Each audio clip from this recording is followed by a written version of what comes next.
Tired of the silence, the sugar-coated lies. Another headline screaming behind vacant eyes. They build up their walls so high and so strong, but the truth's gonna break through before too long. Every single day, the same damn old game, pointing all the fingers, nobody takes the blame. This pressure's building, it's starting to crack. Ain't no turning back now, ain't no holding back. I'm about to say it, yeah, I'm about to scream. Tired of the fake smiles, living in a dream. The real life's bleeding out in the cold. Gotta break the mold, gotta let it unfold. I'm about to say it, every single word.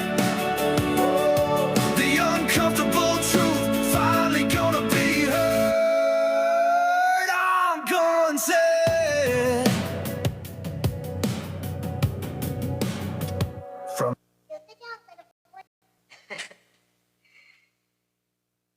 Welcome to hashtag I'm Gonna Say It. All things said in today's show are alleged and for entertainment purposes only. Those of you that are below the age of 18, we request that you leave the live now. Enjoy. All right. All right. Thank you for that. Heart me, bestie. I appreciate that, Jenny. Welcome in, welcome in. Welcome in, MP2MP. How you doing, bestie? Thank you. Thank you for coming in. Jenny, thank you for the perfume. I appreciate you.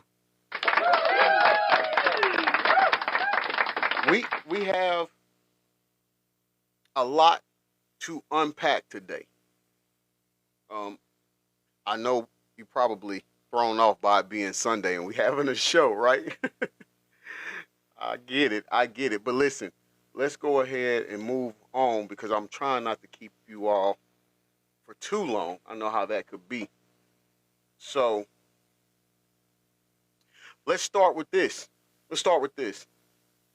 And the title is We're Worried About Ashanti and Nelly's Marriage. And it's audio credit is going to go to RRG on this segment. Let's give a little backstory. In the early 2000s to the mid 2000s, Nelly and Ashanti were two of the hottest artists. Now, Nelly, I mean, his rap career was going, especially he came out with Country Grammar. And that was the first time I think we all got wind of him, right? Marie, welcome in. Good morning, bestie.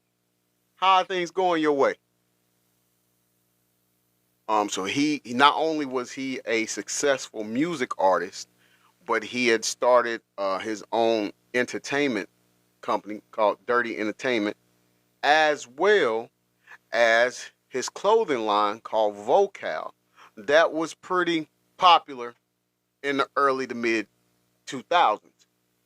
Now, Ashanti, good morning, Amy. Welcome in, bestie. I'm glad you made it in.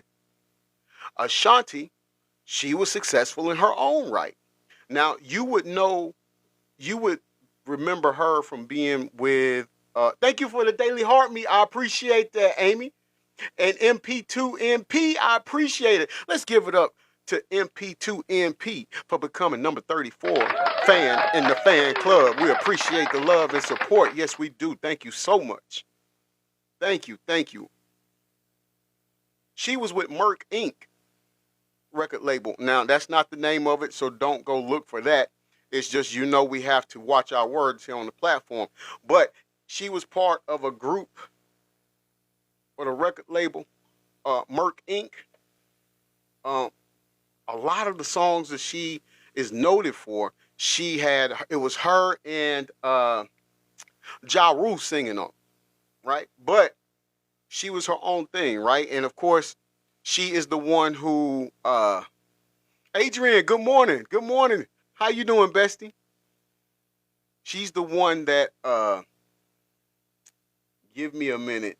I know his name, and it slipped my mind. Irv Gotti. Irv Gotti was crashing out over her. And hey, and no shade to Irv Gotti. I've been there. I've been there a time or two in relationships, so I get that. But and God rest his soul. But that's what she's known for. Well, they dated previously. Amy, thank you for the Go Popular. I appreciate it. She sang on a J-Lo song too. See, I didn't know that. Okay, so she sang on a J-Lo song too. Jenny says. And they dated before, they broke up, and then they got back together.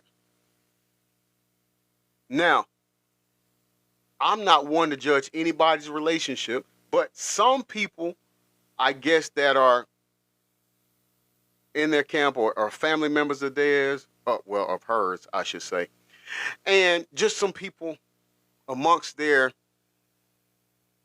community, and when I say community, I'm talking about in the celebrity world, are worried about the marriage because some people think that it was done. Nelly did it because he wanted to repair his reputation. Some people thought it was great when they got together. It was like these two high school sweethearts, and I'm not saying they were high school sweethearts. I'm just giving you a comparison or analogy. It's like they were high school sweethearts, broke up and got back together, right? So some people was champion for that. Some people were happy about that. So without further ado, I done held you long enough. We're going to start with some audio and just follow this story. And then at the end of this segment, we'll ask some questions about your take on it. Because not only is it talking about their relationship, but I think it's a lot of things that can pertain to a lot of us as far as when we've dated somebody for longer than we should have, or we stayed in a relationship and put up with things that we probably shouldn't have. And it's going to explain why. Hey, it's just Grams. Thank you for that heart me. I appreciate that. Downey Digital, welcome in. Good morning to you. It says repair his rep from what? Okay, it's going to say, but I'll go ahead and tell you real quick, Downey. To repair his reputation because he got in trouble for well, I'm not gonna say he got in trouble. Let me change that. He got accused of SAing a female on his tour bus in the Walmart parking lot. And then there was a couple of other women. Don't quote me on this, Downey Digital, but I think it was in like London, England, somewhere over there. But it was two women over there that said that he SA'd them as well. Exactly, Bestie. Jenny says he's got like 3 SA lawsuits. I thought, yeah, he does. You're right. You're correct. It's 3. So that's what people were saying he was trying to repair his reputation from. Amy says yes, and he fell off the scope for quite a while after that. Absolutely. Definitely was not relevant like he was. And then even after that, you got to think and realize after that, a lot of him and Saint Lunatics, they had their differences because some of them felt like they didn't get paid what they should have got paid, or they didn't get compensated for their contribution to on projects as the Saint Lunatics and stuff like that. Kind of felt like he took everything. So let's go. Ashanti and Nelly first met in 2003 at the Grammy Awards press conference. They started dating, although they never publicly confirmed their relationship. Exactly, they Bessie. broke up around Puffy jacket 2013 all due day. to not being on the same page and infidelity allegations. After nearly a decade apart, they reconciled and gave love another chance. While fans have been cheering them on every step of the way, the space in between their breakup and the reconciliation tells a far more complex story about human attachment, nostalgia, and the intricate pull of unfinished business. Before we jump into other people's business, don't forget to scoop up something to munch on at rrgsnacks.com, our online concession stand that has an assortment of Applewood smoked bacon jerky, freeze-dried goodies, and All butter that toffee sounds good peanuts. and looks good. When couples part ways after a long period together, it's rarely a clean break. Psychologists often refer to this as an attachment rupture, where the emotional bond doesn't fully sever, even when the relationship formally ends. For Ashanti and Nelly, nearly a decade apart didn't dissolve that connection. It merely forced it beneath the surface. Yeah. Through Rula, Hold on, it's that's that easier to commercial. connect. Yeah, you're right, Best. We're gonna let the commercial play so I can respond to some comments real quick. Yes, I agree with you, Bessie. Bessie says, I'm speaking for people that watch this in post production and can't see the comments. Bessie says, I think he wanted to lock her down because it seems like that on the show. Yeah, I do get that sense of feeling too. And especially with some things that he says at the end of here, at this video. I do. I really do. All right, now. Time apart can distort memory, especially in romantic contexts. When the dust of a breakup settles and the immediate pain subsides, the brain tends to filter memories through Bessie a says he has rose-tinted misplaced lens. frustration. This is known as I like rosy retrospection, I a like how you put cognitive that. I can bias agree with where that. we recall past experiences as being more positive than they were. It's part of the reason ex-lovers can feel drawn back to each other after years apart. The brain selectively edits out the difficult moments and amplifies the highlights, such as the inside jokes, shared ambitions, and the sense of safety that comes with familiarity.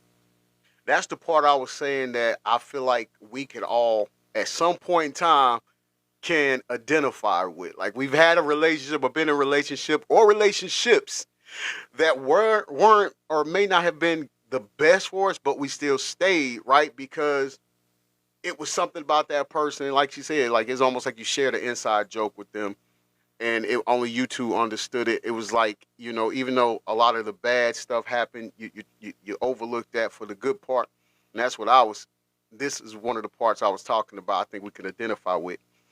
Jenny says it might have started as love, but most of the time you got to remember they in the past for a reason. Exactly. Demetrius, one time Supreme in the building. I appreciate it, brother, for you coming in. And he says, just checking in, my brother, heading to a beach day, but keep up the work. I got you, brother. And hey, enjoy yourself. And I wish I was going with you. Enjoy yourself, brother. Be safe out there. Peace and blessings to you. And thank you for stopping by. DJ Zay, the hottest DJ on TikTok. Welcome in, my brother. Good morning to you, He says, is you watching Ashanti and Nelly? Yes, we are discussing Ashanti and Nelly in segment 1 right now in their relationship. He said, I saw it. It's a train wreck for real. You know, I'm going to say something at the end. I'm going to say something at the end of this segment that falls in line For with what you're public saying. figures like Ashanti and Nelly, returning to each other now Jenny, doesn't just I mean appreciate that. rekindling Level up romance. Sparks. It means revisiting a younger, more hopeful version of themselves. And let's give it up to Jenny. She's reached level 12. Appreciate you. I appreciate it. Thank you. Thank you for the Go Popular, bestie.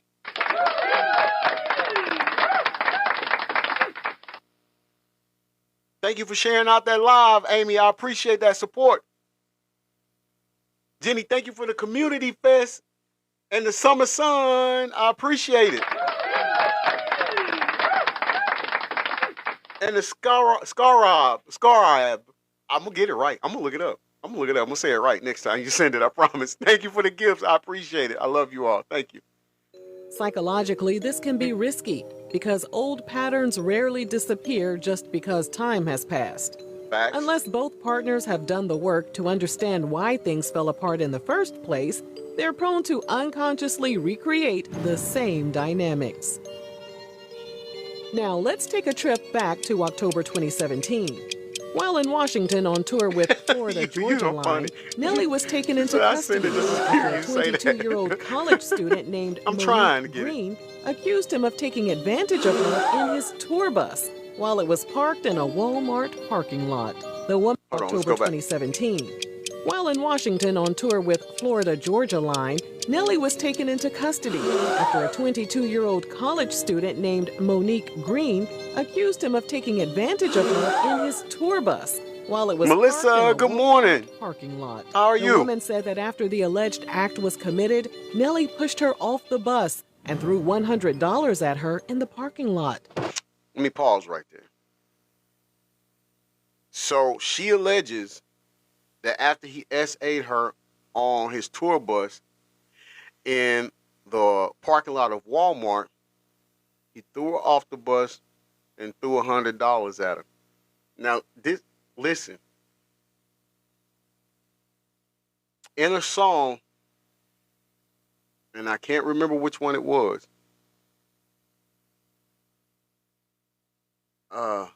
It might be EI. I can't remember, but I think it's EI.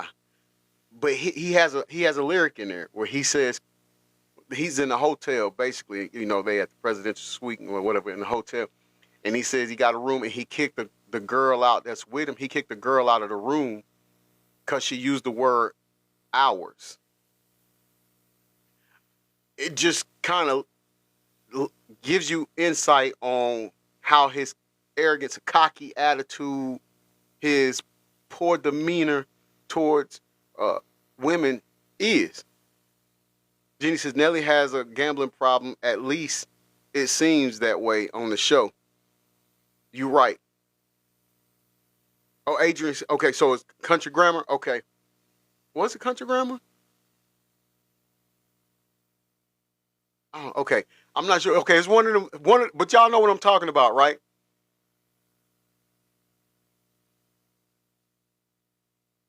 Yeah. Okay. Yeah. He says. He says he's gonna kick the girl out because she used the word ours. Okay. Okay. Yeah. Okay. So just think about it. If you listen to that lyric, and then if you just close your eyes and you just listen to what allegedly happened, then it kind of go hand in hand. It kind of goes hand in hand.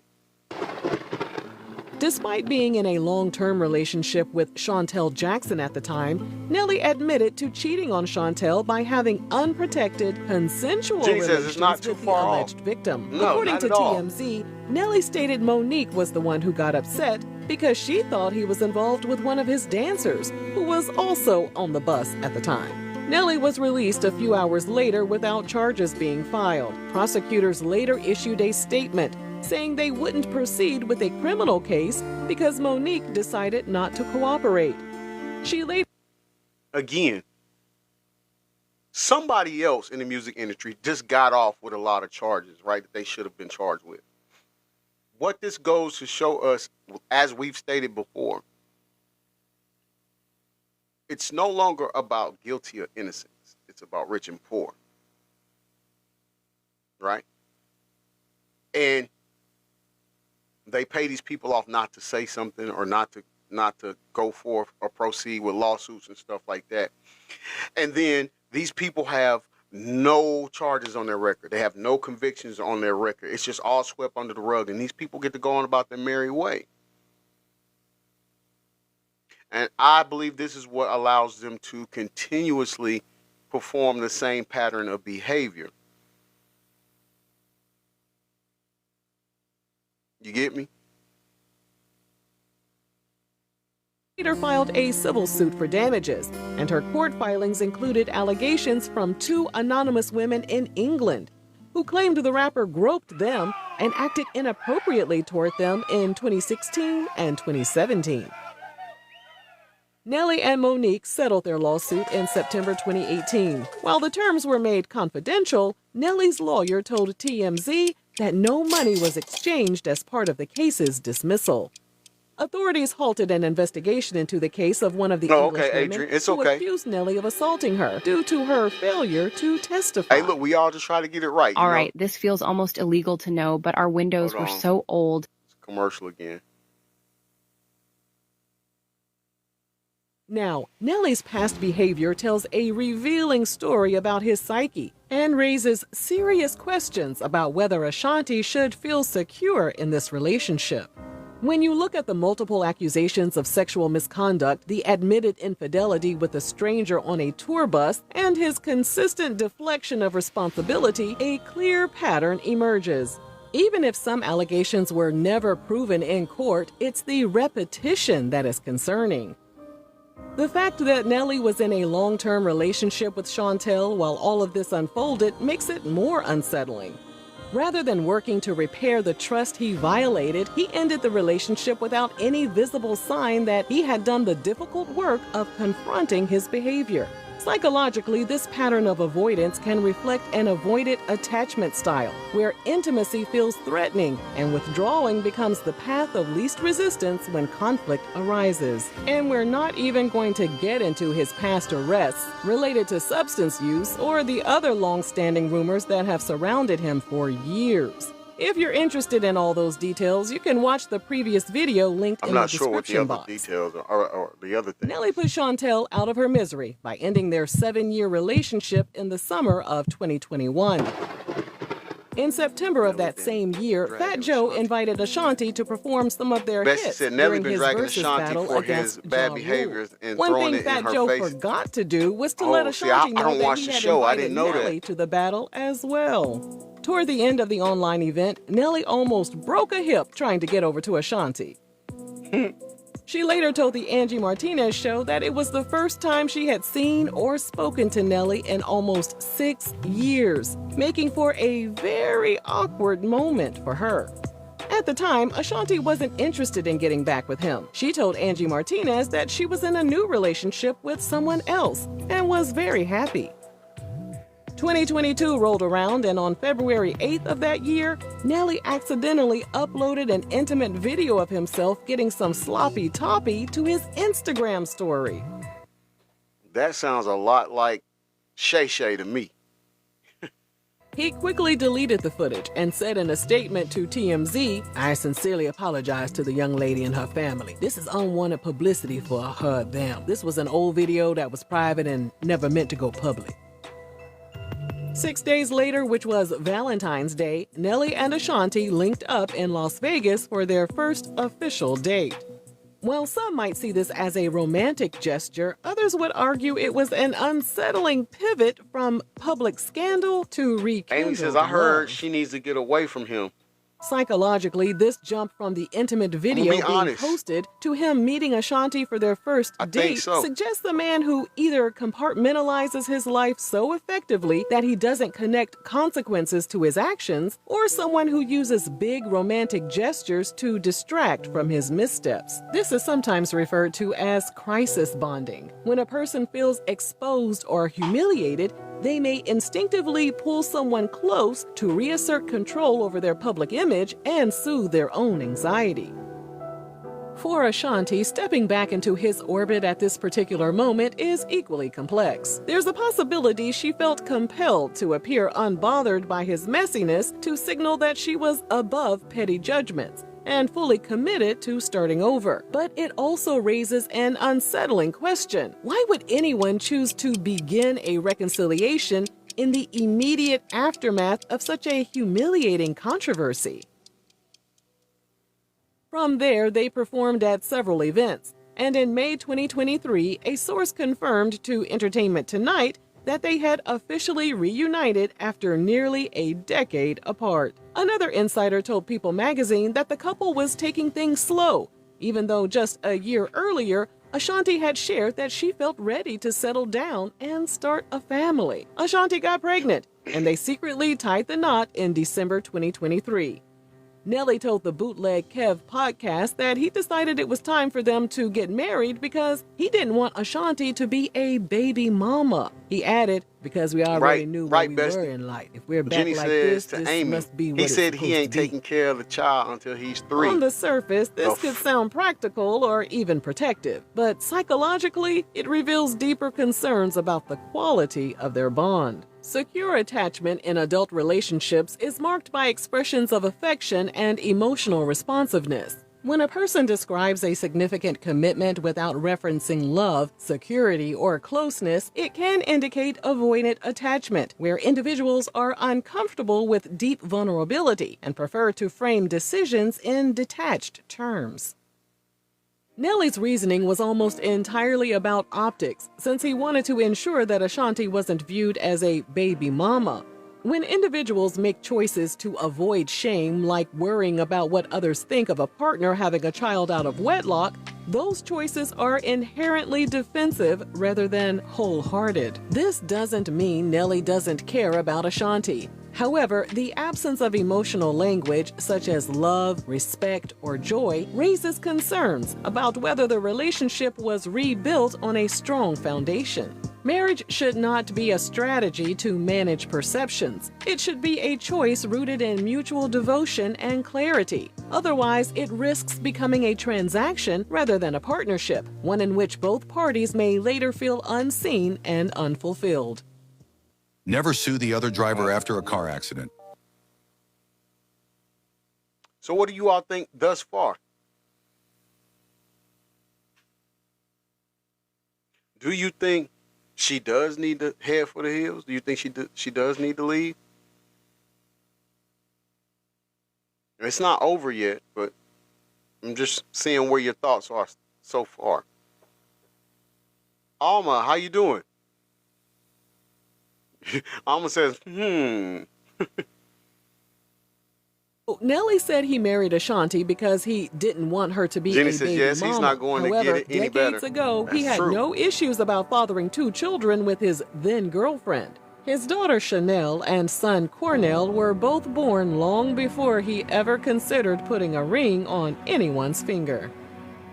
So what changed? Why is marriage suddenly a badge of honor he wanted to bestow on Ashanti? Adrian says the sad part is that a lot of men think like Nelly pertaining to not changing diapers. That's crazy. I never, and I guess I'm speaking from my experience. That's crazy. I wanted to be a part of my kid's life no matter what, even if it was changing diapers. So what? You know. Jenny says if he won't help her through first time mommyhood and baby, then he ain't gonna do shh. When he didn't feel can't say you compelled to lying. offer the same to the mother of his first children. From a psychological perspective, this is where you see how much a person's narrative about themselves evolves as they age and as their circumstances shift. Today, Nelly is a 50-year-old man whose reputation has taken several hits. It's possible that marrying Ashanti wasn't just about protecting her image, it was about rehabilitating his own. It also hints at selective principles. Ashanti is a global celebrity with a polished reputation, so marrying her shields both of them from judgment in ways that his past relationships never required. She gave birth to their son, Kareem Kincaid Haynes, on July 18, 2024. And then in May 2025, Peacock announced the couple would be starring in a reality show called Nelly and Ashanti, We Belong Together. Like I said, I haven't seen the show, not one time. Not one time have I seen it. And but here's what I do want to say to that. Hey, Justin. Hey, brother, thank you for that heart meet. And I appreciate the Go Popular. I appreciate it. I'm glad you came in. I'm doing good, brother. How are you doing?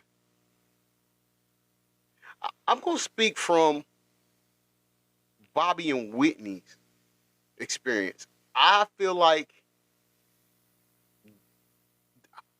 a reality show is just detrimental.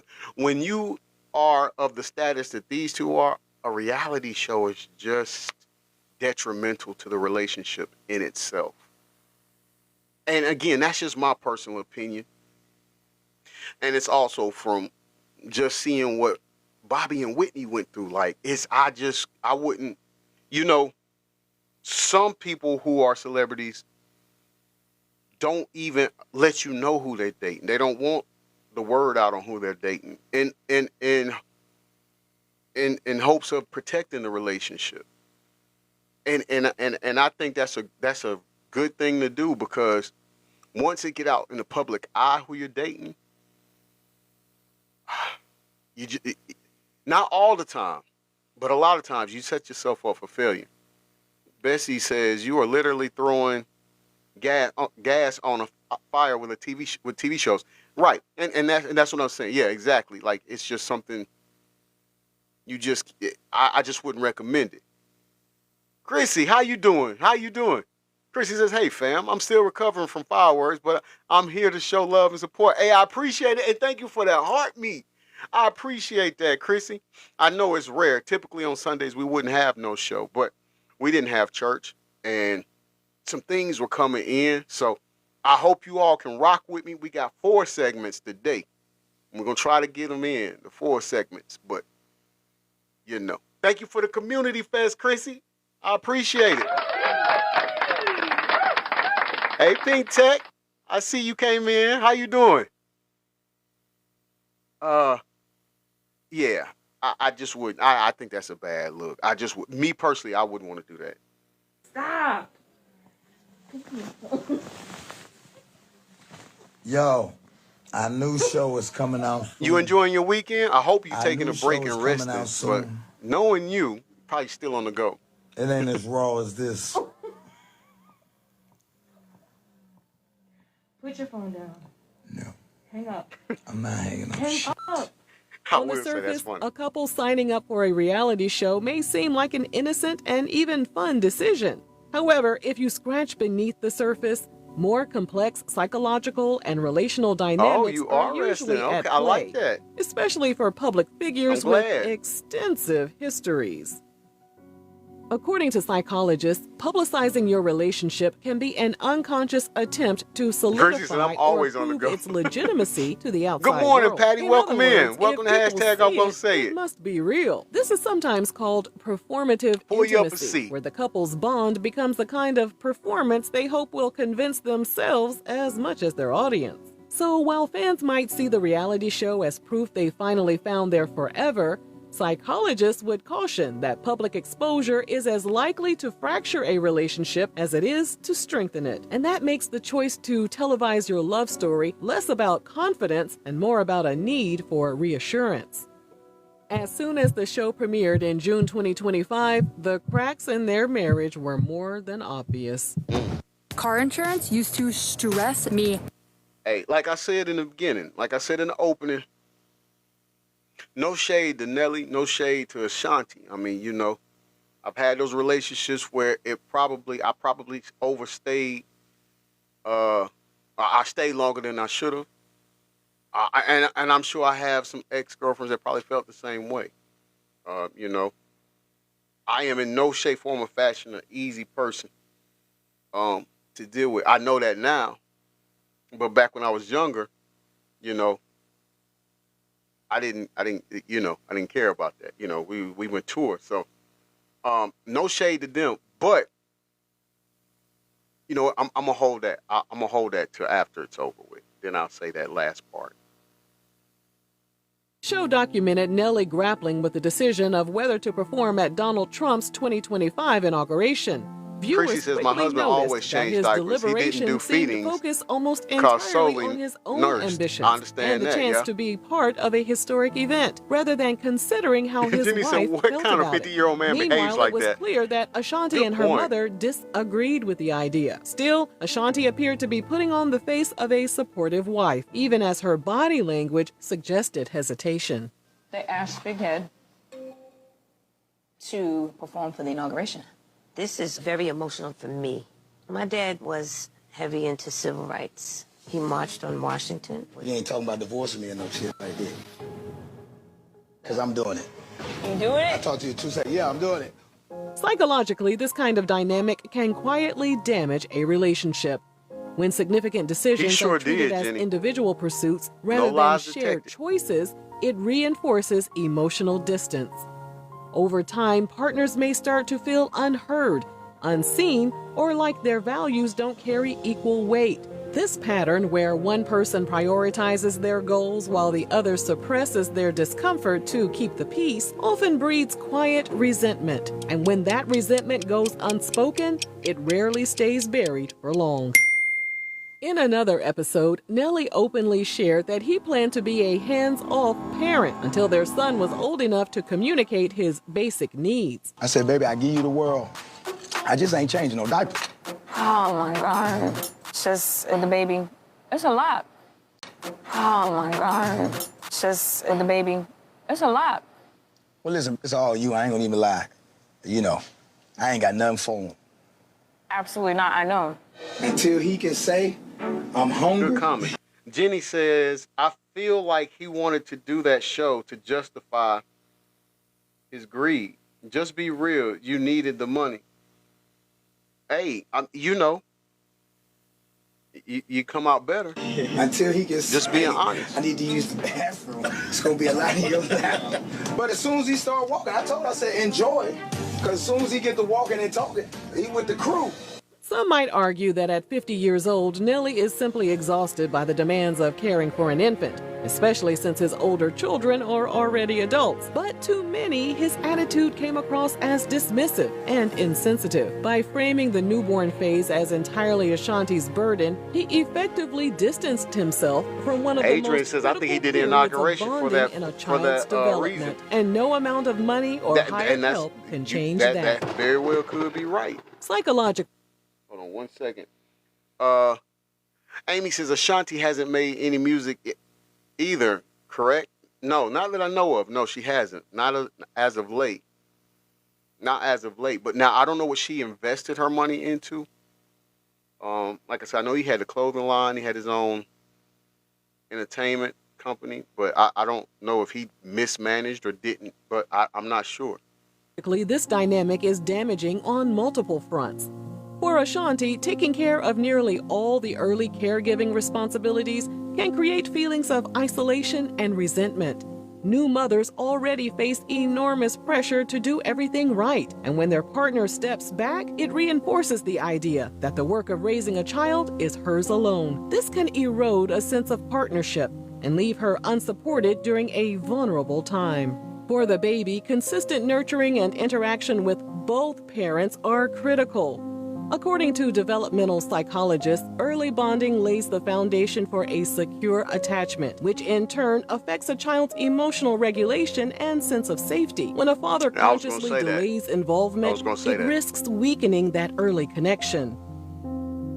At first glance, Ashanti and Nelly's story feels like a fairy tale, but love alone doesn't erase the patterns we carry or the unfinished business we bury. Reunions often feel like closure, but more often they are a chance to relive old dynamics under the illusion of a fresh start. If there's any lesson to be drawn from this, it's that love is not just about finding the person who feels familiar. It's about daring to confront the parts of yourself that feel safest in dysfunction. It's about asking whether you are together because you've truly done the work to become different people or because it's easier to pretend the past never happened.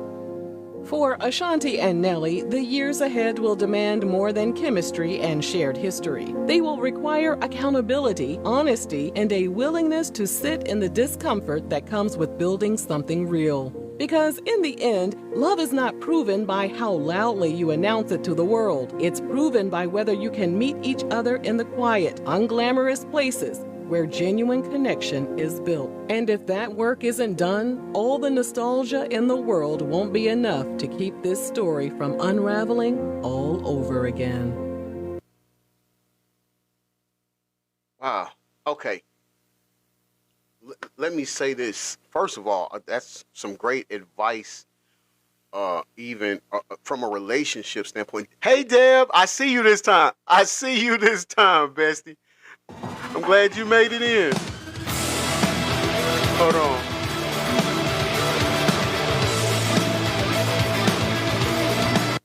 All right. Sorry. Going to the next segment. I'm glad you made it in. I love you to life, beautiful.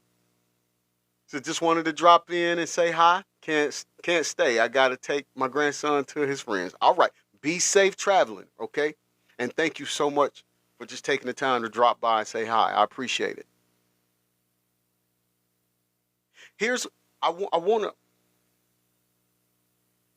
I didn't see the episode, as I just said.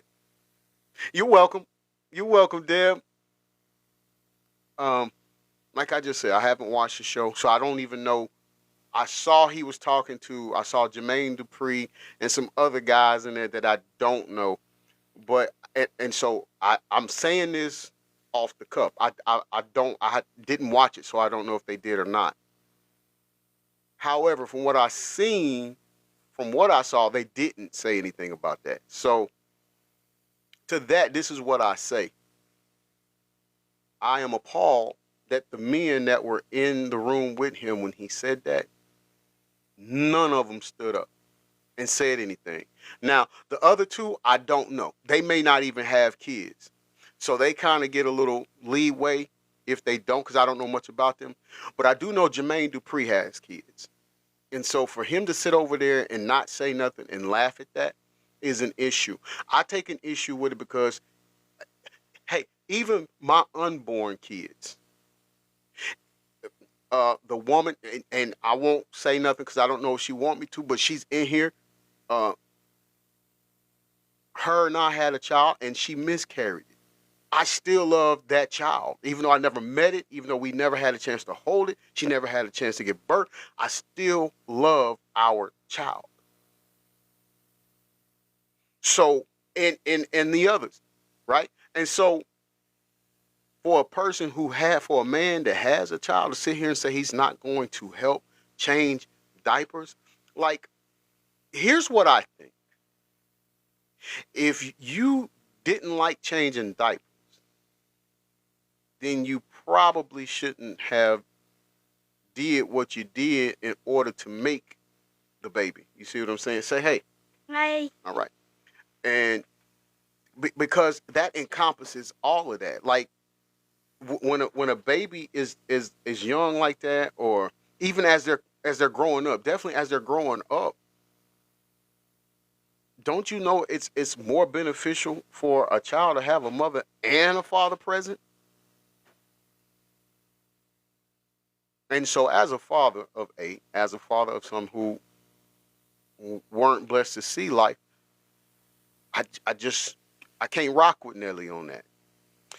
And so if that is in fact the case and that's how it's going to be, then I think, and it's just my opinion, I think it'd be best for Ashanti to just go her way, because clearly he hasn't grown up, or clearly he has an ego complex or something.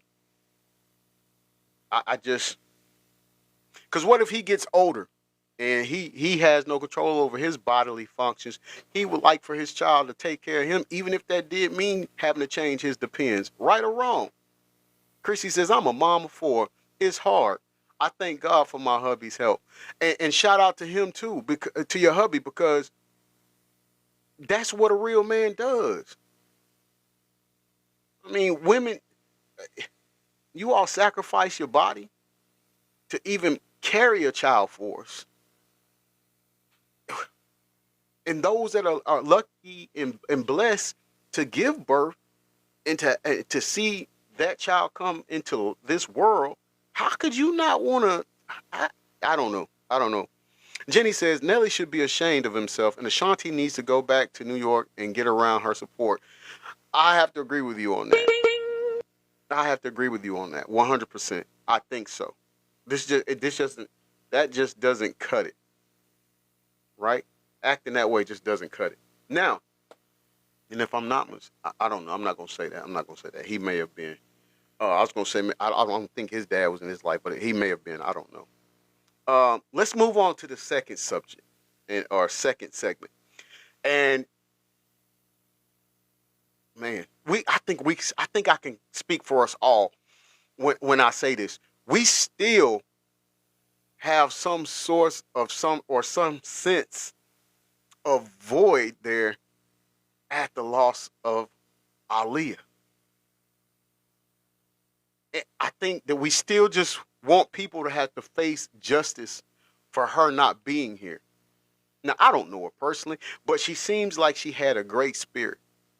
And so for anything heinous or sinister to happen to her, to take her away from us, that is just something that I don't think we've ever recovered over. Especially, like I said, being in the 90s, music in the 90s, R&B, hip-hop, that era, the musical era at that point, in those two genres, that's just, it's like we never recovered from Big and Pop being unalive. You can easily put Aaliyah in there. I don't think we ever recovered from that either. Jenny says, yes, Hype Williams need to say why he took that jet Lenny K sent her. Yes, he does need to. I agree with you, Bestie. Not only does he need to speak up on that, but he needs to just come on out and admit the intricate things that happened that led up to that. Who all really put that plan in motion? And with that being said, there's an artist and a producer who was really, really, really good friends with Aaliyah. And his name is Static Major. Now, a lot of us probably don't remember him. I do, for the simple fact of the song that he did with Lil Wayne. I don't know the sound, like a lollipop or something like that. I don't know, but that's the lyrics to it. But anyways, he was in there with Lil Wayne. Now, thing about it is, what I didn't know and what I just found out recently, and we're going to hear about it here soon, he was starting to distance himself from people after she passed away. And he knew a lot about why or how she passed away. And some people felt like he was going to tell or speak up on that, right? Thank you for the tiny hot dog. I appreciate that, Bessie. Thank you, Jenny. Hey, thank you for the friendship bracelet. Thank you, Jenny. I never seen that. Paper crane. Thank you for the paper crane, Jenny. Let's give it up for Jenny. Thank you. Thank you so much. Now, I don't know if that's true or not. I'm just telling you, listen, we just here to give you the word on the curb, okay? And so that word is Static Major tried to expose Aaliyah's unalivers. And that's with an S. So it's multiple. His last diary. Shout out to Culture Cover for the video cred. Let's not wait no more. I'm gonna tell you the first thing I tell motherfuckers is you don't even really want to get in this business for real. This is a business. It's like, you know what I'm saying, it's give or take. It's like a whole lot of times it don't even got nothing to do with your talent. Genuine, like she was just like that, man. Like she didn't deserve that, man. That wasn't for her. That wasn't for her. That, man, I ain't no funeral type of guy. I went to the funeral on my own. Aaliyah, what they did with her is the same thing that Quaker Mutua talks about in his thing, where he talks about they could get the energy of a young girl and put them in the bed with an old man. They can draw her energy. Aaliyah, what they did with Aaliyah. Pause. Where's my Bessie? I think she's in. Amy, you still in? Yes, Jenny. Yes, Missy Elliott and Timbaland needs to speak up, and especially, yeah, and we know Timbaland had a relationship with her as well.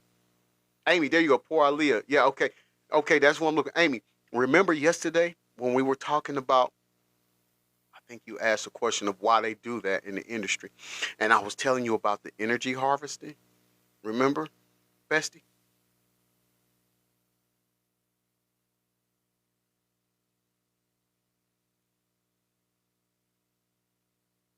Trying to make sure she remembers before I say anything. I go. So look. This preacher, I guess he's a preacher. His name is Bobby Hemmett. I don't know if he's a preacher, but he's speaking on it. he kind of puts it in detail, Amy, what I was telling you about yesterday as far as the energy harvesting that they do. Miss Diva, welcome in. Welcome in. Brad, welcome in, brother. So I'm going to take it back a little bit, Amy, just so you can hear him speak on that. Utua talks about in his thing where he talks about they could get the energy of a young girl and put them in the bed with an old man. They can draw her energy. Aaliyah, what they did with Aaliyah is although they sacrificed it, they did the movie Akasha. Before Static Major died, there were signs that he knew more about Aaliyah's death than he ever said Bobby out loud. Hemmett. Static and Aaliyah were close, and they both died young, unexpectedly, and under very sketchy circumstances. Aaliyah's plane crash was ruled an accident, and Static's death was blamed on a sudden medical complication. But when you look at the timing, the people involved, and the strange silence that followed both tragedies, it's hard not to wonder if there's more to the story. See, Static wasn't just Aaliyah's songwriter. She just made a statement that, of course, both people passed away under sketchy circumstances. But she said his was supposed to be like from a medical condition or something like that. And I just found it astounding how people were afraid that he was going to come out with the truth about, hey, baby. See, here's my oldest daughter. She just came in. She just came in here. And now I'm going to go back to the first segment real quick. Hey, baby, I changed her diapers. I fed her. I took care of her. That's my baby. Most importantly, she was my idea, right? So, like, I mean, how do you not want to change your kid's diaper? How do you tell the mother of your child, you on your own till he get 3? Get out of here. I just had to get that out there. She came in, and I wanted to give you a prime example, you know. How you doing? She came in, and I wanted to give you a prime example, you know. How you doing, beautiful? Now, listen. I find it astounding how they was afraid he was going to expose who unalived Aaliyah, and he passed away of medical issues. Kim Porter was allegedly going to expose Diddy, and she passed away from pneumonia. Heavy D was writing a book, and he passed away from a cardiac condition or a heart condition. Come on, man. Come on, man. I mean, come on. We got to see the pattern here. Jenny says, I feel like Camel Face and B had a hand in her passing for real. I am in agreement with you on that. I think even the little subliminal things that have happened leads me to think that as well. Amy says, amen. God, good daddies take care of their children. Amen to that, Amy. Amen to that. You are so right. I don't understand how he could not want to do that. Like, I don't get it.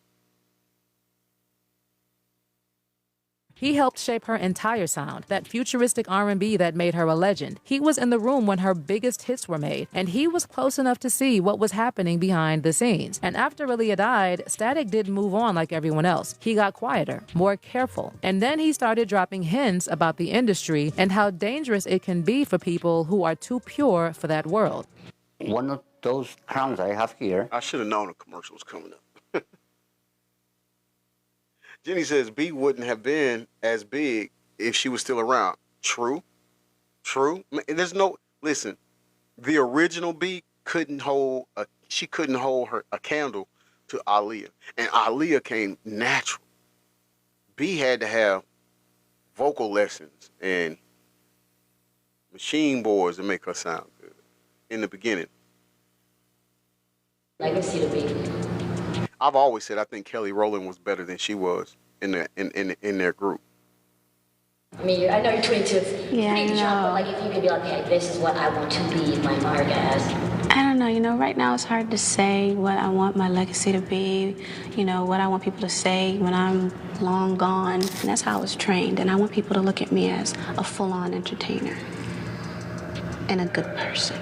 So we do, baby. We'll talk few years down the line, and we'll see where my head is at then. But now here's where it gets wild. There are rumors that Static was keeping a diary during that time where he wrote down everything he couldn't say publicly. Names, events, things he saw, things he heard, and all that dark stuff that happens in the music business behind closed doors. Static's diary has never been released, and some people claim it went missing after he died, but some parts of it leaked online. And just based on what he wrote there, you can tell he was sitting on something heavy. But then all of a sudden, he dies too, right when he's on the verge of a solo comeback. Louisville R&B star Stephen Garrett was laid to rest today. Known in the music industry as Static, Garrett died Monday from complications from a medical procedure. So what was Static trying to say? Did he know the real truth about Aaliyah's passing? And did someone make sure we'd never hear it? Let's get into it. She was unconscious.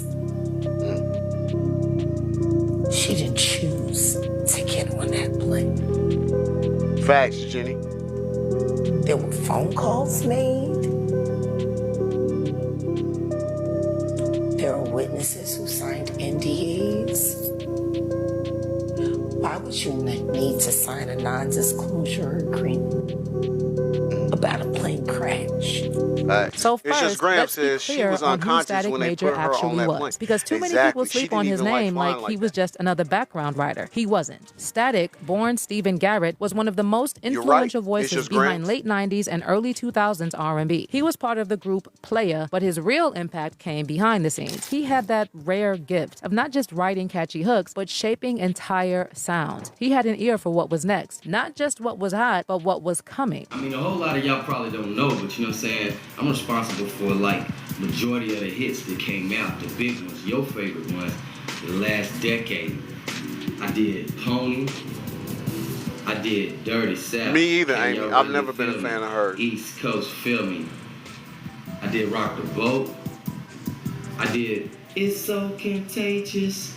Returns my pages. My first time working with Jesus, you Dr. can be Dre. grown enough What's to up, lay Doc? down, but Me you and can't Doc raise went them. down, Doc moved so fast. Kind of 50-year-old acts like that. Right. I just don't get that. I heard the on the radio. That's how fast it moves when you do a monster joint like that. I did Same OG. I did So Anxious, which a whole lot of babies was made that year. You know what I'm saying? Courtesy of me. Y'all like to get back to the population. I wrote. What's I wrote? Shorty, say what's your price? Just to back it up, you can open my eyes. My first time working with Nas, you know what I'm saying? And once again, it was magic, you know what I'm saying? See, I didn't even know he was responsible for all of these. Yes, I did. Don't change the game for these hoes we play. I'm not sure what happened with SWV. Yeah, it was me. I know they had a And show then he too. called me for- It was them and Escape at one point. I know one of them. I think it's Coco, but I'm not sure. I think Coco married Eddie George, who was a legend at Ohio State and played in the NFL for the Tennessee Titans. And now he's coaching at Tennessee State, I believe. But yeah, they were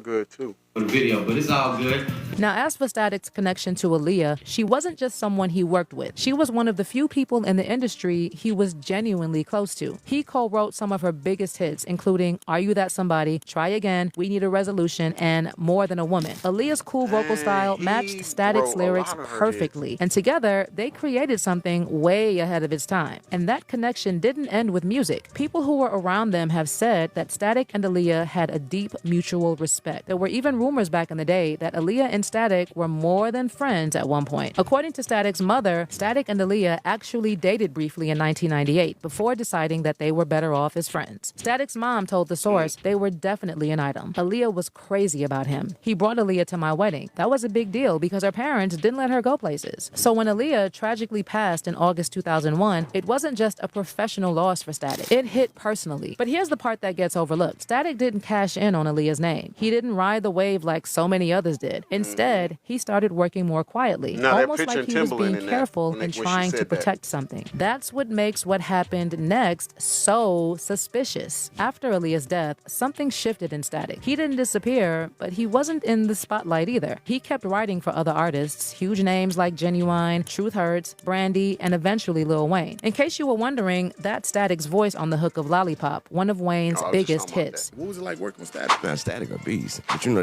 there was a whole group. Static Static was a part of a group, and they were signed to Cash Money. He just was the leader of the group. Yeah, and so that they had a little R&B group, and he was the leader of that group. So he was like, he would navigate, you know what I mean? He was navigating whatever they was doing. He had songs that he'd have hooks for and stuff like that, you know what I mean? Everybody wouldn't take to him, but I told you, me, being a little different about the women and the way I approach women. So let me hear that, the lollipop one, I got something for that, and that's how I go. Behind the scenes, though, Static was working on something more personal, his own solo project. He was finally stepping out from the background and putting his own story front and center. Static's solo album, Suppertime. Yeah, I have seen Timbaland, Amy. I have seen Timbaland go live a couple times. But the times that he was live, or what I caught, he was talking about the AI-generated music thing that you can use now. You don't need the artists and stuff. Man, I should have put on my hair. I hate that, boy, these scars.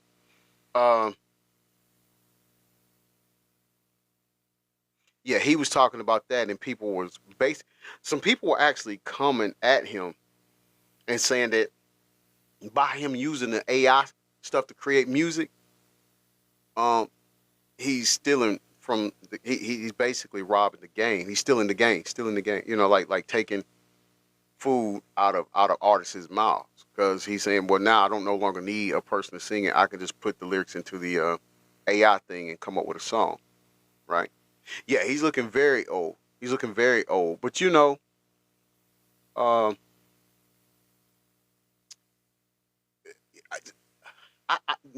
again, this is just me.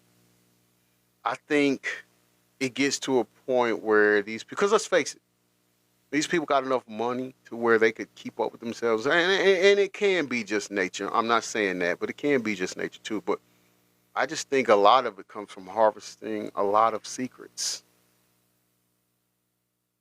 You know, like sometimes it start playing with your psyche. And he dated Aaliyah at one point. So I think that's probably why we get that look that they have. Just like I was talking about in a show a few shows ago about Ashton Kutcher.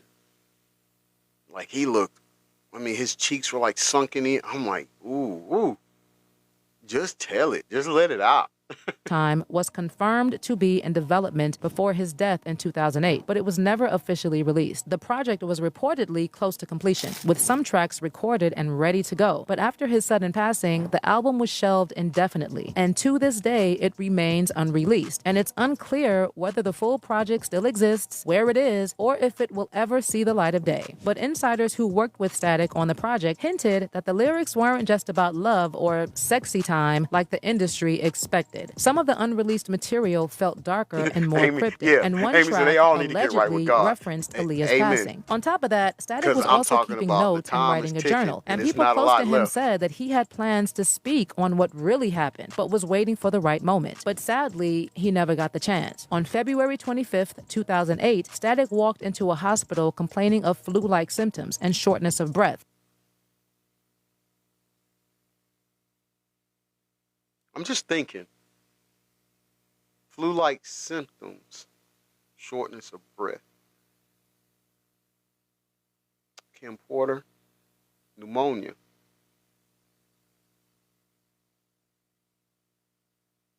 I don't know, man. I don't know. Jenny, right, bestie? Right, Adrian? I don't know, that sounds eerily similar.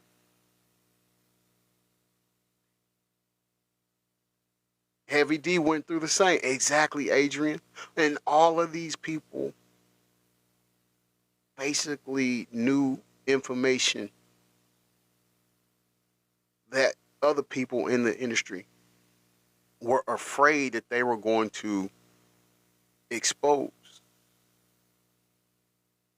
You know, it was even stated as far as Heavy D, Diddy feared him.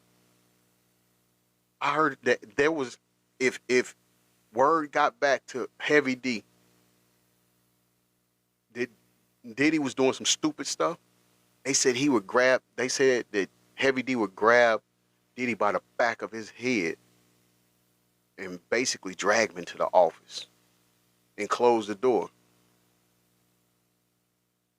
Jenny said, sounds like Puffy Jacket, cleaning up loose ends. Exactly. Loose ties. Exactly. Doesn't it? Amy said, yep.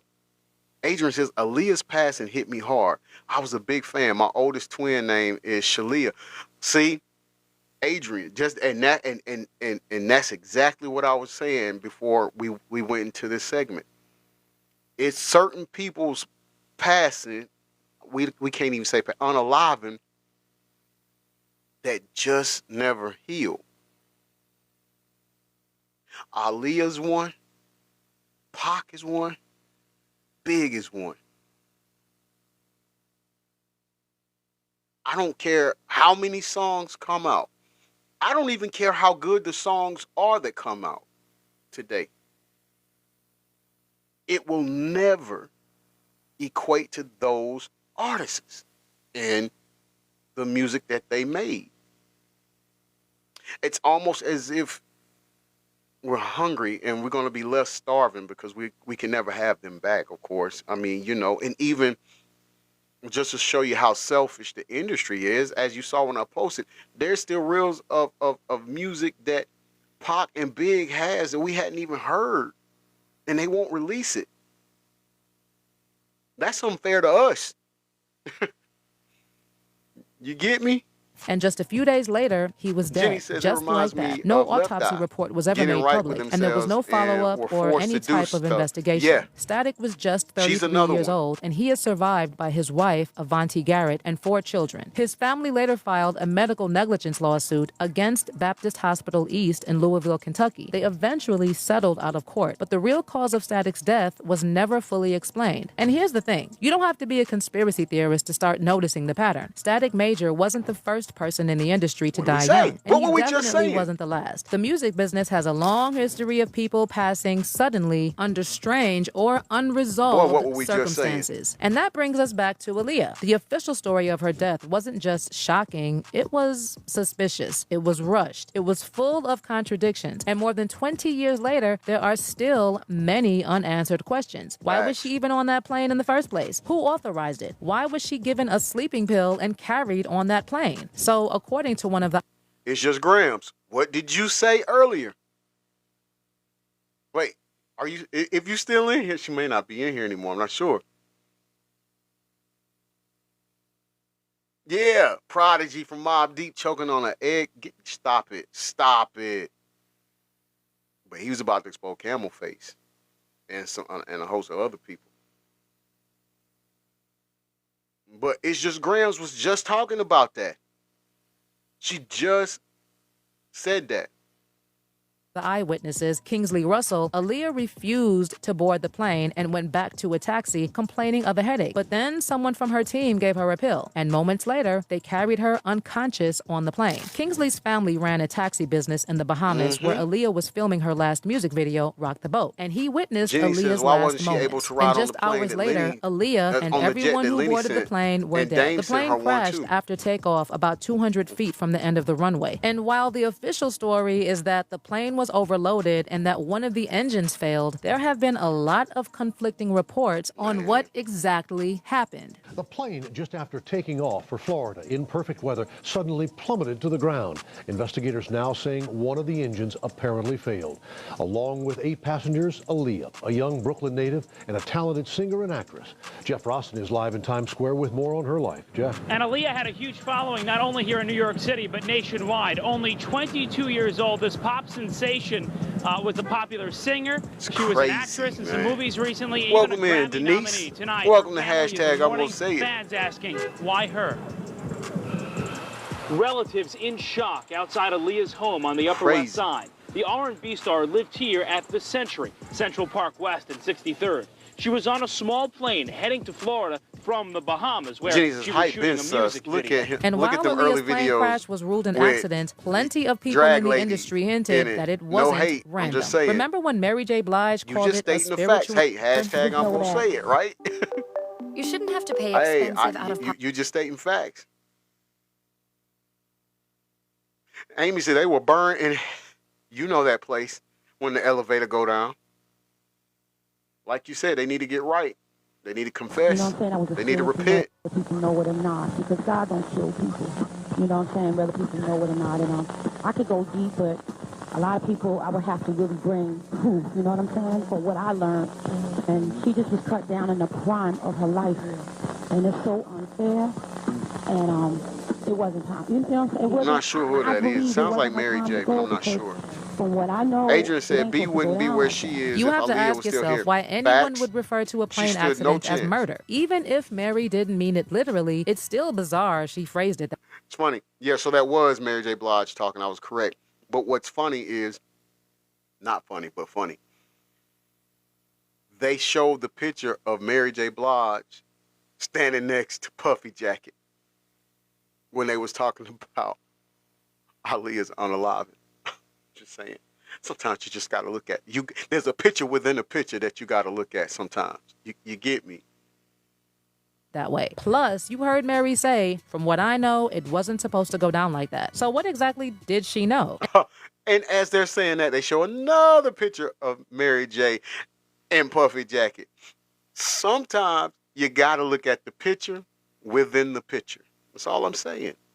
And why does she still refuse to explain what she meant by that? So after that, people started connecting the dots. And now they showed a picture of Aaliyah with camel face. And then after that picture, they showed the picture of camel face and R. Kelly. You got three other, y'all don't hear me though. Hey. Names like R. Kelly, Jay-Z, and Diddy kept coming up, not just in gossip circles, but in serious conversations about who had access to Aaliyah, who was circling her, and who might have wanted her out of the picture. In R. Kelly's case, he didn't just date Aaliyah, he victimized her and illegally married her when she was 15, and he was 27. And that's not a rumor. That's documented, confirmed, and part of the evidence that eventually put him behind bars. Prosecutors say she is one of the victims in a decades-long criminal enterprise led by R. Kelly, essentially for the purpose of underage girls. Now, during this trial, one of R. Kelly's former tour managers testified that he is the one who personally bribed a government official to get a fake ID for Aaliyah, saying that she was 18 years old when she was really 15. Jenny said she was a pass around for them higher ups, and Missy and Tim are responsible too. Yeah, I don't give them a pass at all. And I don't want to say that because that sounds bad. Let me put it this way. With Missy, given the fact that she had been SA'd when she was younger, I would think, and this is just me thinking, I would think that she would have protected her more. Amy says, which makes sense to me. The dark arts, exactly. And those three are kind of like the main three, like the three musketeers of it, right? Jenny says her story is tragic, but she was still shining bright. Still, and to this day, Bessie, she still is. They can't dull it. Welcome in, Stephanie. 15. Why did he do that? Because R. Kelly reportedly wanted to marry her. That's what this man testified. And he said that R. Kelly wanted to marry her because he had gotten Aaliyah pregnant. And he wanted to be able to legally authorize an abortion for her as a minor at just 15 years old. And he also wanted to protect himself from prosecution. Rod said, who needs a pass from you, dude? First of all, I wouldn't do anything like that. But would you like to come up in the panel since I can see you want some attention?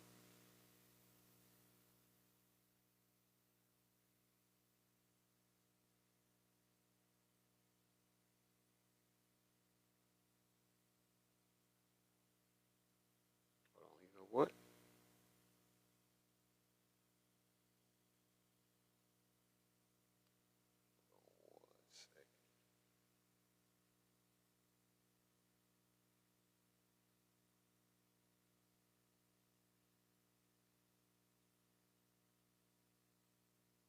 I'm trying to invite him up.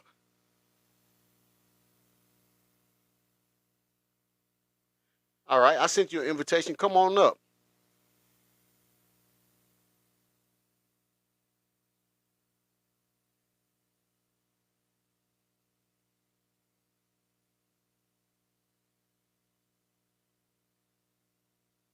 Come on, bro. Either you rough ride rough, or roll over. Come on up. I sent you the invite. Come on up.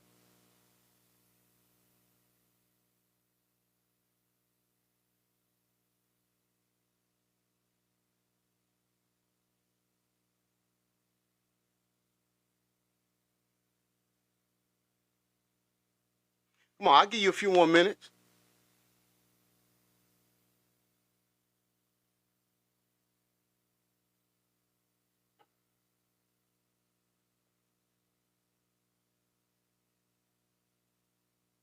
You can go ahead. You can go ahead and mute him. He don't want nothing but attention. He's a bee in a man's body. He ain't a man. He's not a real man. You can go on and take him to the block party. All right, let's go. Let's go. It's awful. I understood the getting married part. Didn't realize there was a potential baby involved. And he was seeking protection for himself, according to this testimony, that he didn't want to get in trouble for this pregnancy, and so he was trying to fix it. And yet, even after that disturbing history with R. Kelly, other powerful men in the industry continued. Okay, now they're showing the unfinished business tour between R. Kelly and Camel Face. I'm just saying. To prey on Aaliyah. According to Dame Dash, Jay-Z knew what R. Kelly did to Aaliyah, and he still continued to work with Kelly. Meanwhile, Jay himself became we gotta pray for obsessed him. with You know, we gotta pray Aaliyah, for people allegedly, like that. and tried very hard to you, get Bessie. her. But Aaliyah She took him to the picked block Dame party. over Jay-Z. And if you believe what Jaguar Wright has been saying for years, Jay didn't take that rejection lightly. According to Jaguar, Jay-Z's ego couldn't handle that Aaliyah was a threat to his plans. And the theory goes even darker, that he wanted her out of the way to punish Dame and make room for Beyonce. Allegedly. Hey guys, did you know some drivers... That's commercial. That's not it.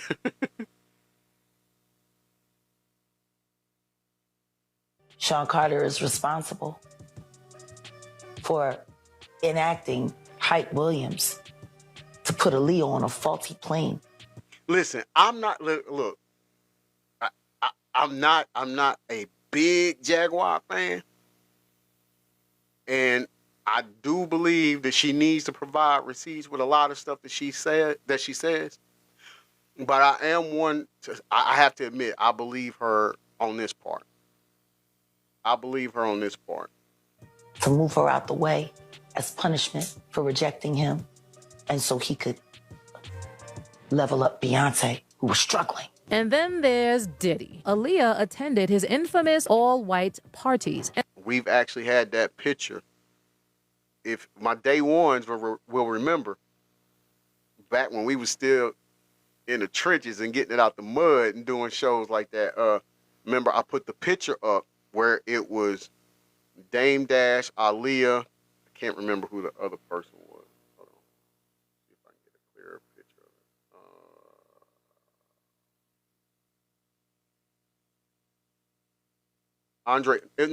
it. It was Andre Harrell, Aaliyah. I think that might be J-Lo. Yeah, that's J-Lo. And remember, and Puffy Jacket. And he has on the red, and I told you what the all red. Everybody else got on white. I think Jennifer got on something. It looks kind of greenish or grayish.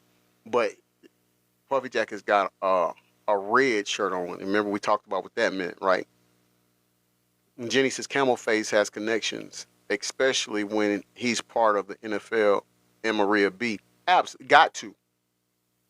It was at Diddy's party. J-Lo was in it too. Right. It's at the party. Exactly. Okay, you remember. Aaliyah attended his infamous all-white parties. We were youngins and some in the people game believe back then. Jay used his connection to Diddy to try and get Aaliyah hooked on something. Substances, control dependency, anything to manipulate her. It's speculation, sure, but when you look at the power dynamics and the history of Jay and Diddy's friendship, it's not hard to believe that something sinister could have been going on. But one thing we know for sure is this. Aaliyah was surrounded by powerful, predatory men from the moment she entered the industry. And sadly, the people who were supposed Now, in this picture, and I'm going from left to right, it's J-Lo, Puffy Jacket, Camel Face, Aaliyah, Dame Dash, and some YT lady.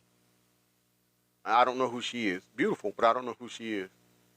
to protect her didn't. And the few good men who tried to help her, like Static Major and DMX, all ended up dying under sketchy circumstances. Now, some insiders are saying that Static didn't know what was going on at first, but after Aaliyah died, his entire view of the music business changed. That's when he started keeping that diary. That's when his lyrics changed. And there are even some interviews that surfaced recently where he talked about how dark the industry really is and how people will smile in your face while playing.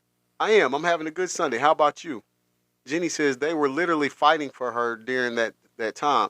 Exactly. They was. And I'm going to go as far as that as to say that was the demise of that record company with Rocks. I think Camel Face was just jealous that she got with Dame. Amy says to Jenny, I'm going to watch the past ones for sure. Jenny says, hey to Angie B. Said, hey, girl. Angie B says, hope you're good. To Jenny, she said, hey, hope you're good. Jenny said to Amy, awesome. If you could leave a comment, that would be great. Angie B says, I'm doing great. Thank you. Hope everyone is good. Absolutely. Absolutely. Listen, we got to figure out a way to get you a shirt over there across the pond. We got to figure that out. You come in and you support any chance you get. So we're gonna have to link up. Well, I'll talk to you in a private message and we'll figure that out. Adrian Dub says Dame ain't been right since. Facts. Hasn't been right since. Even though he's with someone else and have kids, I still don't think he's over Aaliyah, which I don't knock him for. I completely understand. And you know, I think there's a part of him that wants to come forth with the truth of what he knows. My opinion, not facts. My opinion. Planning your downfall. I'll tell you, the first thing I tell motherfuckers is you don't even really want to get in this business for real. This is a fucked up business. It's like, you know what I'm saying, it's give or take. It's like a whole lot of times it don't even got nothing to do with your talent. A whole lot of times it got to do with the decisions you make. And now, listen to what he just said. Tiffany, good afternoon. Good afternoon, Tiffany. Thank you for the heart, me bestie. I paused it there because we've talked about that in previous shows too, how it really has nothing to do with your talent. It's what you will do or allow people to do to you. Shout out to Static for saying that.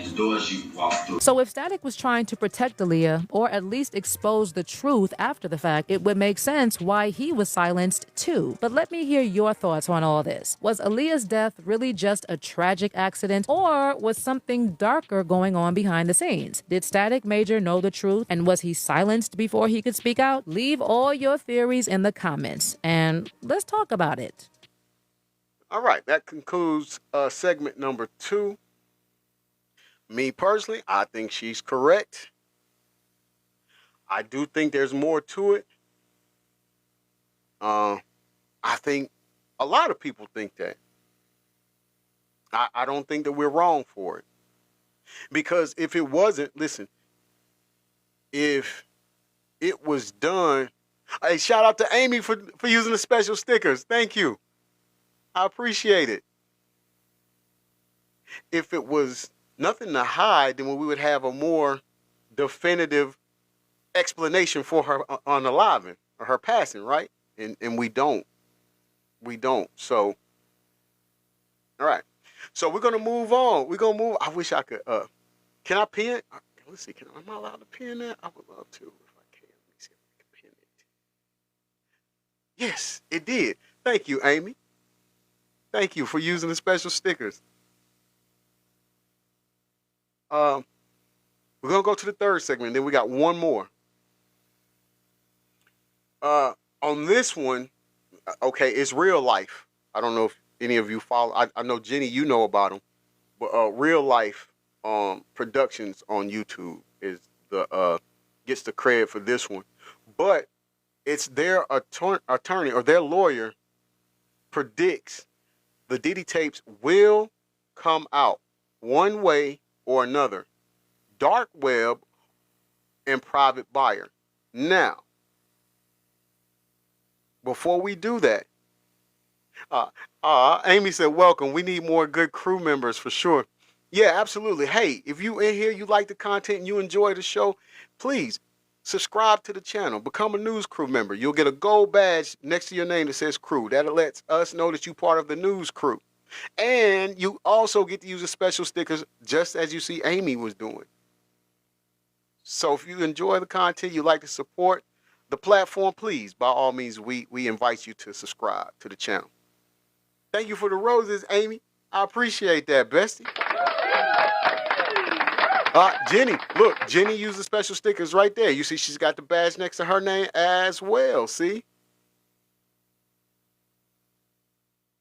You get the luxury of all these things when you subscribe to the channel. So by all means, like I said, if you like it and you agree with the content, or not even agree, if you just like the content, you know, we open to anybody. You know, you cannot side with us, or you cannot see it how we see it, and we can still talk and be mature. As long as you can be mature. Now, if you can't be mature, don't even do it, because you're going to get ate up in here. Don't do that, okay? Okay? So let's see. Oh, this is what I was going to say. Because he says the tapes are going to come out, be it dark web or private buyer. And a couple of shows ago, I made reference to Daniel Baldwin already saying that some attorneys and agents in Hollywood / LA have already bought the tape on the dark web or paid the people that they're in it with, paid them off not to say anything. So let's dive right into it and see what his perspective is or why he says this.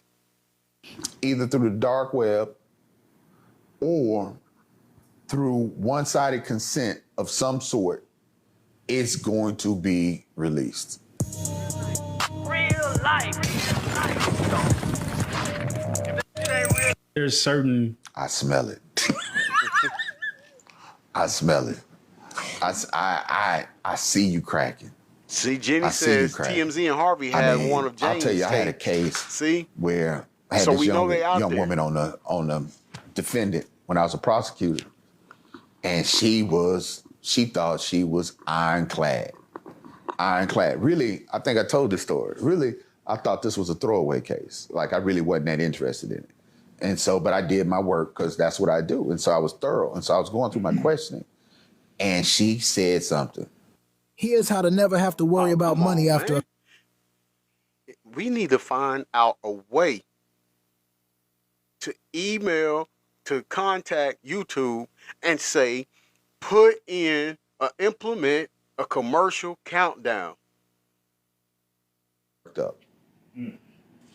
And then I went down and started asking more questions. I was like, you're just lying. You was doing well. You was doing good. And then when I popped it on her and I saw, I didn't even have to look up. The sheer silence, I could smell that she was cooked.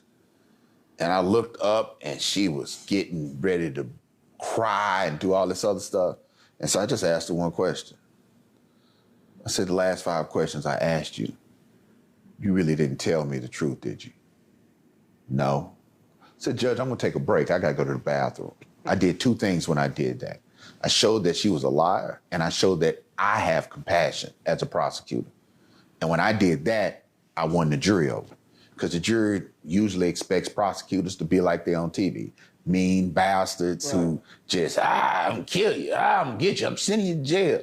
I was like, nah, she's going to jail, but, you know.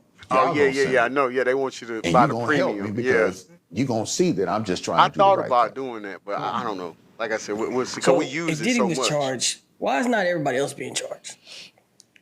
Didn't I not just say Robert Kraft? Yeah, but I'm talking about like Cassie. I'm talking about Cassie not being charged. They're not going to do that. No shade, Punisher. Pause. Robert Kraft is the owner of the New England Patriots in the NFL. Camel Face, as Jenny stated before, Camel Face is in businessship or partnership with the NFL. Yeah. Oh, what do you mean he didn't do nothing? He was a prostitute. If he get found guilty, everybody. Yeah. Thank you for the heartbeat. I appreciate it, Angie B. Yeah, well, she said her phone froze up. She's back. I'm glad you came back. He did take money knowing that he was going to perform sexual favors at a certain point, right? Jenny says that Clayton lawsuit is BS and King World proved it. Who is you talking about the lawyer that's talking? The risk of potentially being charged. No, I'm talking about there's like a list of 10 prostitutes there. Well, some of them were already in jail. We love TikTok Shop. No, for real. You got to remember the guy who was who with the long hair, who was on the TV show Gigolo. He was already in jail for manslaughter. Right. We love TikTok Shop. And then you had the other guy who was in jail for basically having a shootout with the police. We love TikTok And so Shop. you had some of them who were already in jail. And then what's real interesting is I think the first escort, I think he had immunity.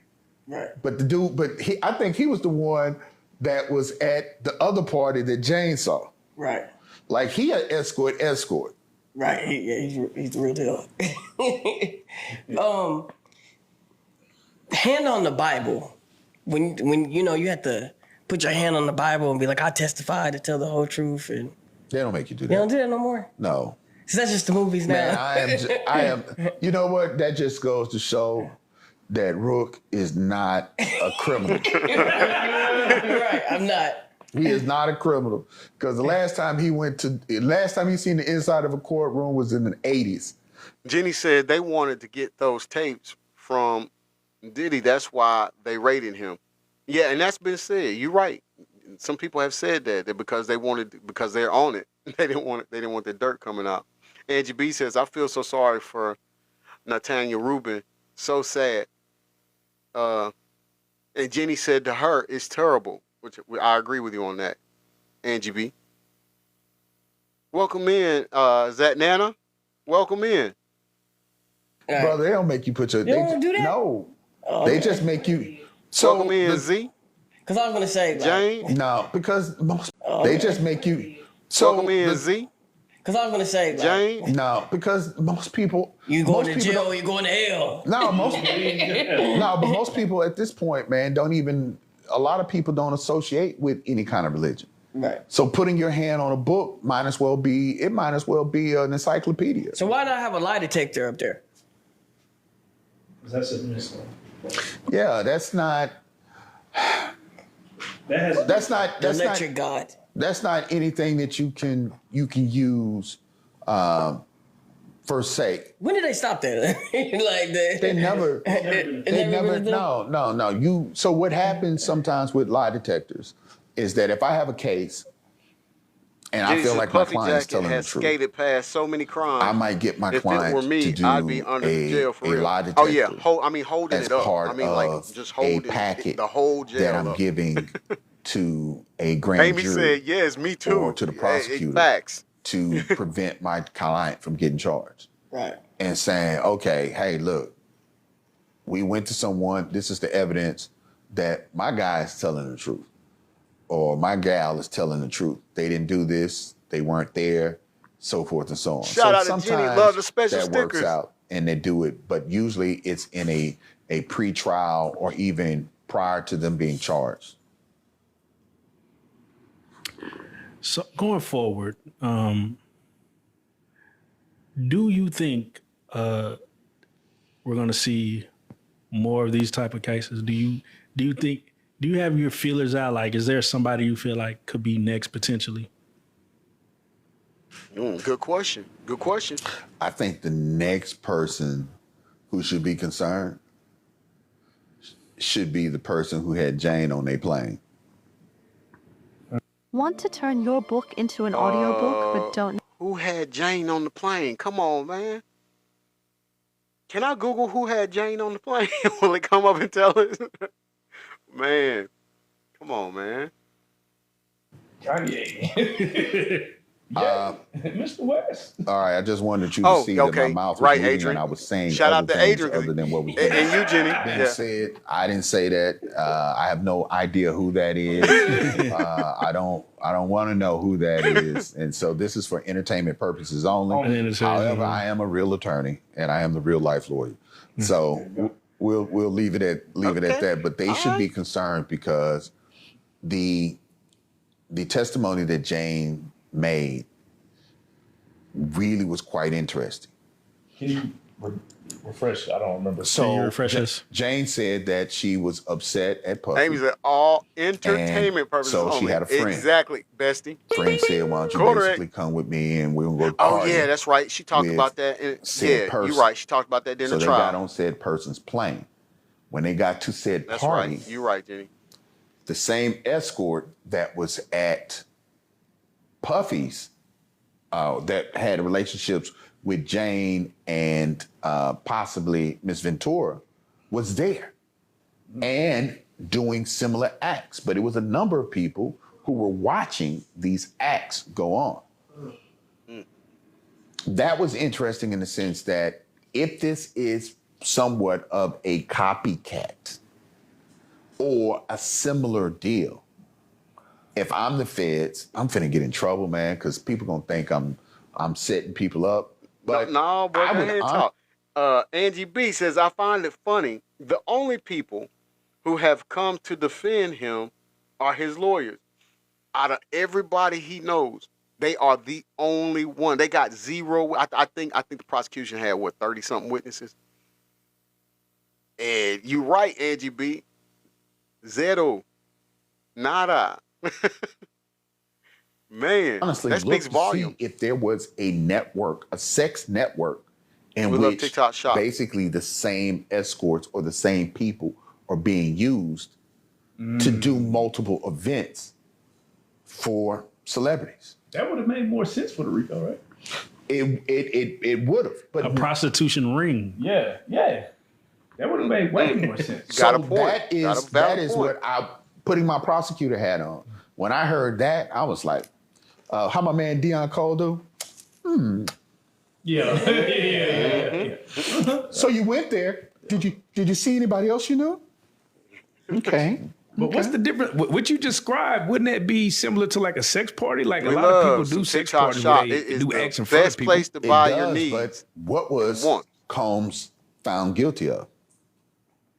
Prostitution. Transportation of prostitutes. Facts, Jenny. Got you. Okay. Do you think the videotapes will ever be released?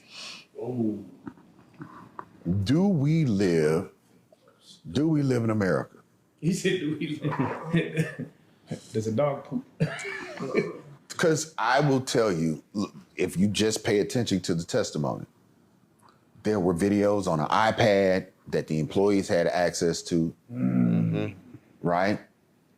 And you can't tell me anyone who's watching this, they've been anywhere and something was going down and somebody said, hey man, give me a copy of that. Right? Yep. I mean, we can go back to the R. Kelly tape. That was VHS. Right. You know how hard it is to make a copy of a VHS? He's got a valid point there. And it was probably Jenny said all the celebrities 30 or worshiping 40 of Alistair them tapes Crowley in every neighborhood. and his teaching. Right? Now we're talking about digital. Now we're talking about, hey man, airdrop me that video.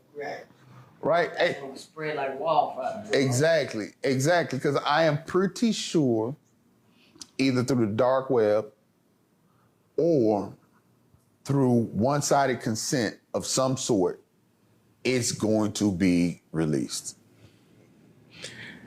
How petty is the feds? And I'm asking because we have a number of this question. Not answering this question. Okay. No, I'm messing with you. Go ahead. Because we have a number of celebrities, one being Boosie, who was almost brought to tears at the verdict. Do you think the feds see that and be like, man, see what we got on Boosie, man? Do you think the feds have a petty streak?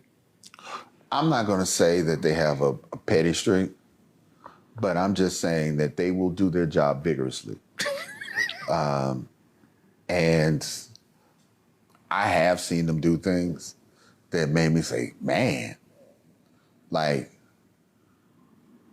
man, they dead. You still popping off like that? So yeah. So, okay. I feel like this whole case, right? What is your take on this whole case? Like when you were first looking at it, did you predict this outcome? I think I said that they were going to have difficulty with the sex trafficking based on We the love testimony TikTok Shop. of Ms. Ventura from TikTok day one. Shop is amazing. Because I got roasted online about it.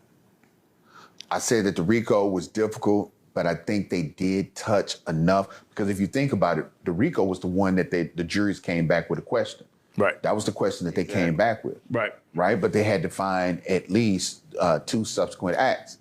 And so I think part of that was the problem. I said that the transportation of prostitution was clear.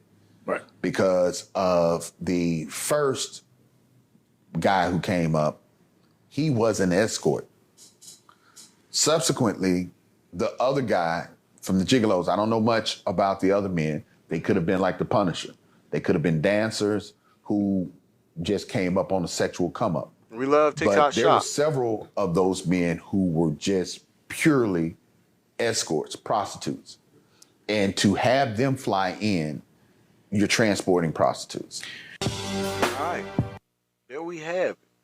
That concludes the third segment, which is something we have stated before, that the tapes are available on the dark web, right?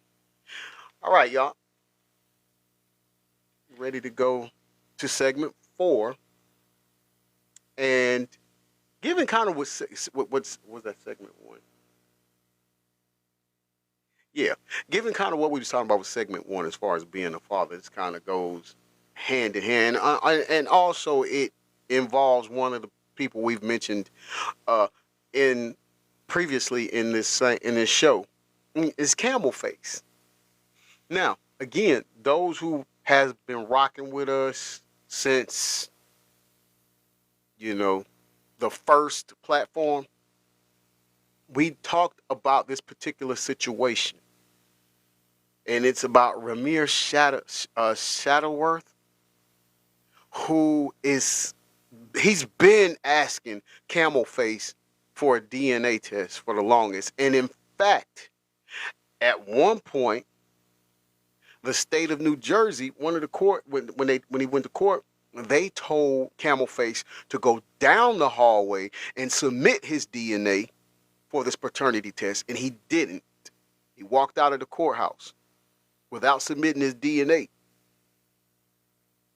Now, judge demands, let's start over, demands, let's start all the way over. A judge demands Camel Face take a DNA test he's been running for years. Congratulations, Raymir. Now, demands is the word we're looking for right there. Yeah, exactly, Amy. It's good. Finally, right? Exactly, Jenny. That's why he's been a track star, because he knows it's going to prove that he is the pedophile that my bestie talks about. But here's the thing. Not only did the judge demand, Amy says demands, hold him accountable. Exactly. Not only did he demand, but just to show that they not playing with Camel Face no more, they gave him a date. He got till July 18th to have his big soup cooler Camel Face looking self in a courtroom giving up that Dana. They got to have it. Now, when he does that, if he don't do it, it's going to be bigger problems, right? But when he does that, and it comes back if let me stay impartial. If it comes back that he is in fact Raymir's father, he's going to be in trouble because Raymir's mom was 16 and Camel Face was 21, 22. All right? Let's get into it. It's the last segment. Let's get into it. Thank y'all for rocking with me. I appreciate it. Okay, y'all. Jay-Z can run, but he can't hide. The feds have finally got down to the nitty-gritty when it comes to Jay-Z and his alleged son, Raymir. And word on the street, y'all, he is being forced to give up right, that Jenny, DNA, like Boxy Brown. He's being forced, okay?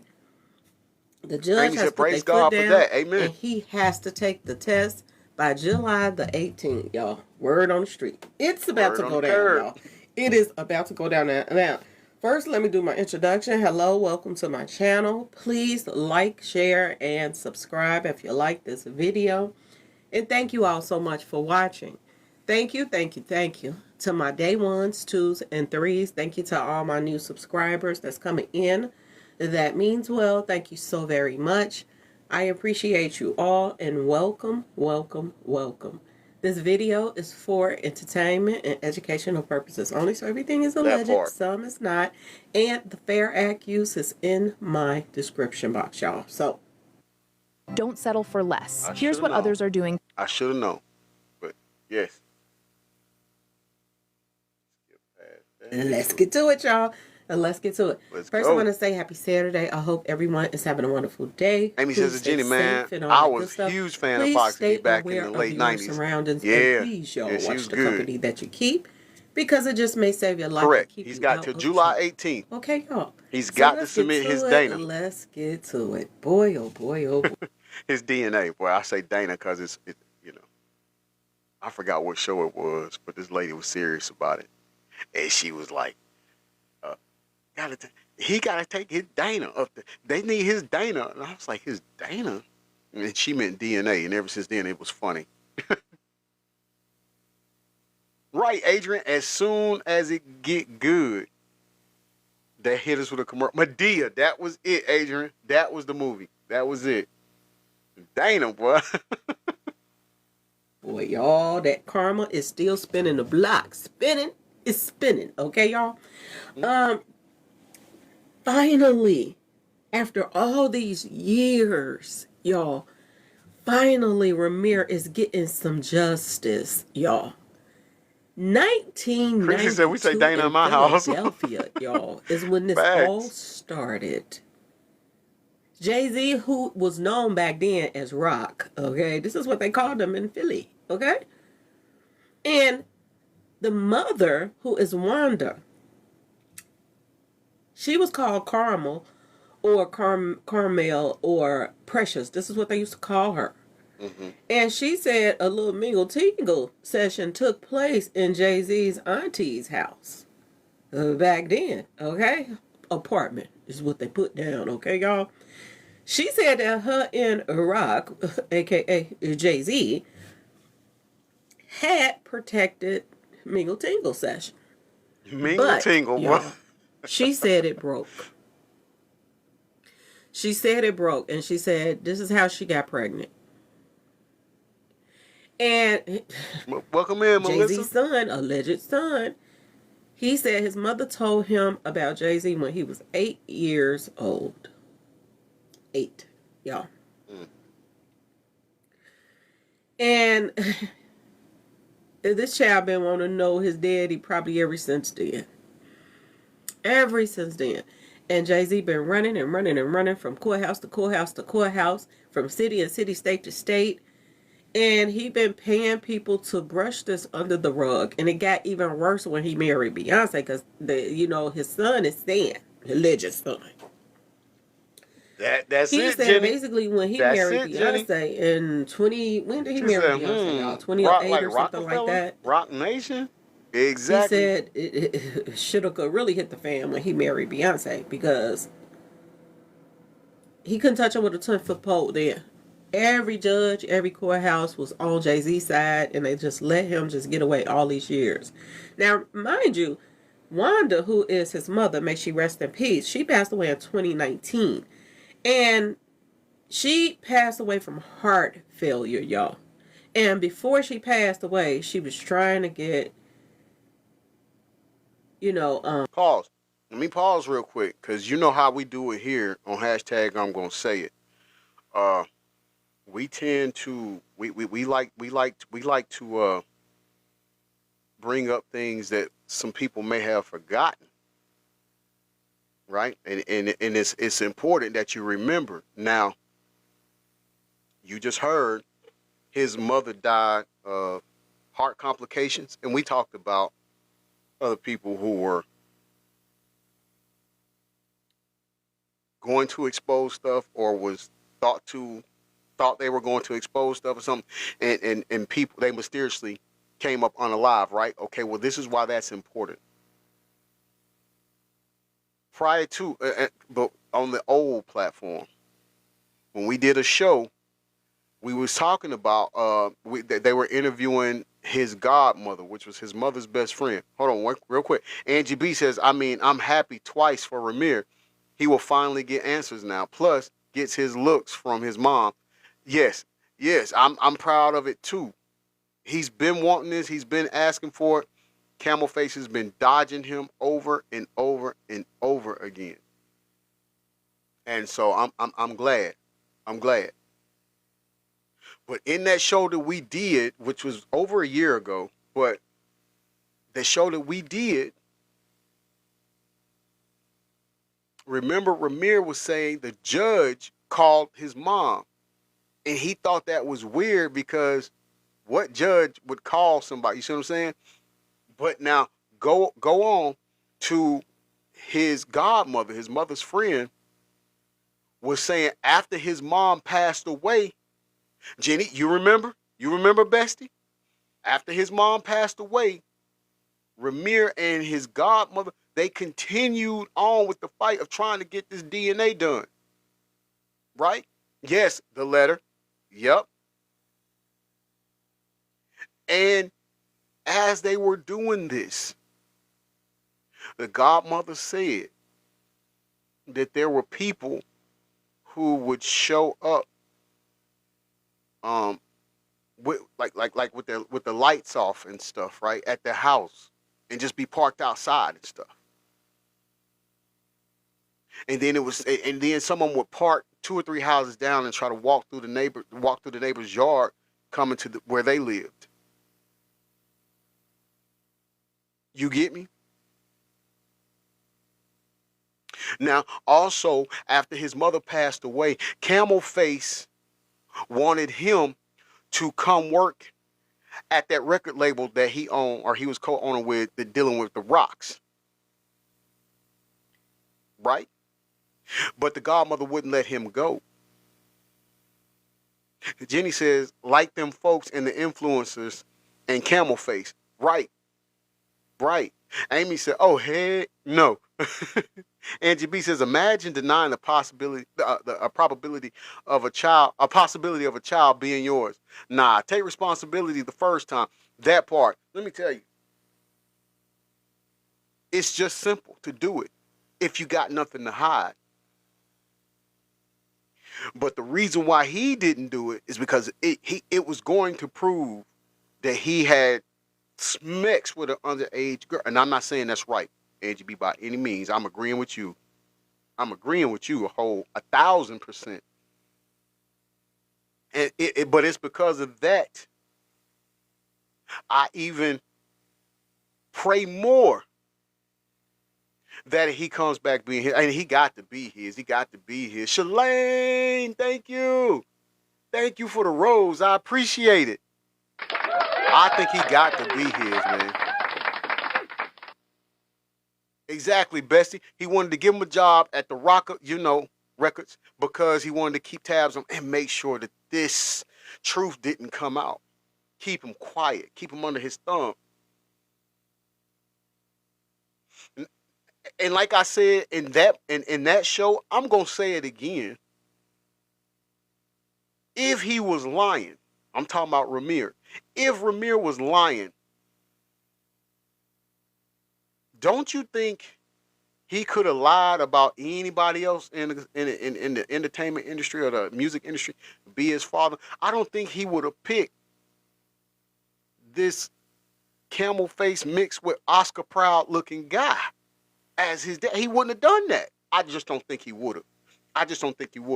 But I wanted to point that out because his mother was still fighting for this, trying to get the paternity done. Camel Face had her going in and out of court, just dragging her back and forth through courts while she was trying to get this DNA test done, this Dana test done. And all of a sudden, she comes up and passes away. Hey, thank you for the bounce speakers. I appreciate that, Amy. It popped up and scared me. Thank you, Amy. But as she's fighting and trying to get this thing to court so they can get this matter resolved as far as the paternity, what ended up happening? She passes away from heart complications. Now, I don't know how he could have been behind that or administered that or had that go through or whatnot, but I still find it just ironic that once again, here we have somebody. Thank you, Jenny, for the let him cook. Thank you for the corn and the TikTok. Thank you for the ice cream cone, which I need some ice cream right now. And thank you for the I love you so much. I love you. Thank you for the chili. Amy, thank you for the rose. Shalane, thank you for the roses. I appreciate it. Angie B said, yeah, absolutely. I get you. And I think those people are capable of anything. And you, my friend, are correct. They are. Love you, baby. They are capable of doing any and everything. Right? Amy, thank you for them roses. I appreciate that. Thank you for the roses. They are. And I think that was done in hopes of if she's unalive, then we don't have to worry about this paternity coming out.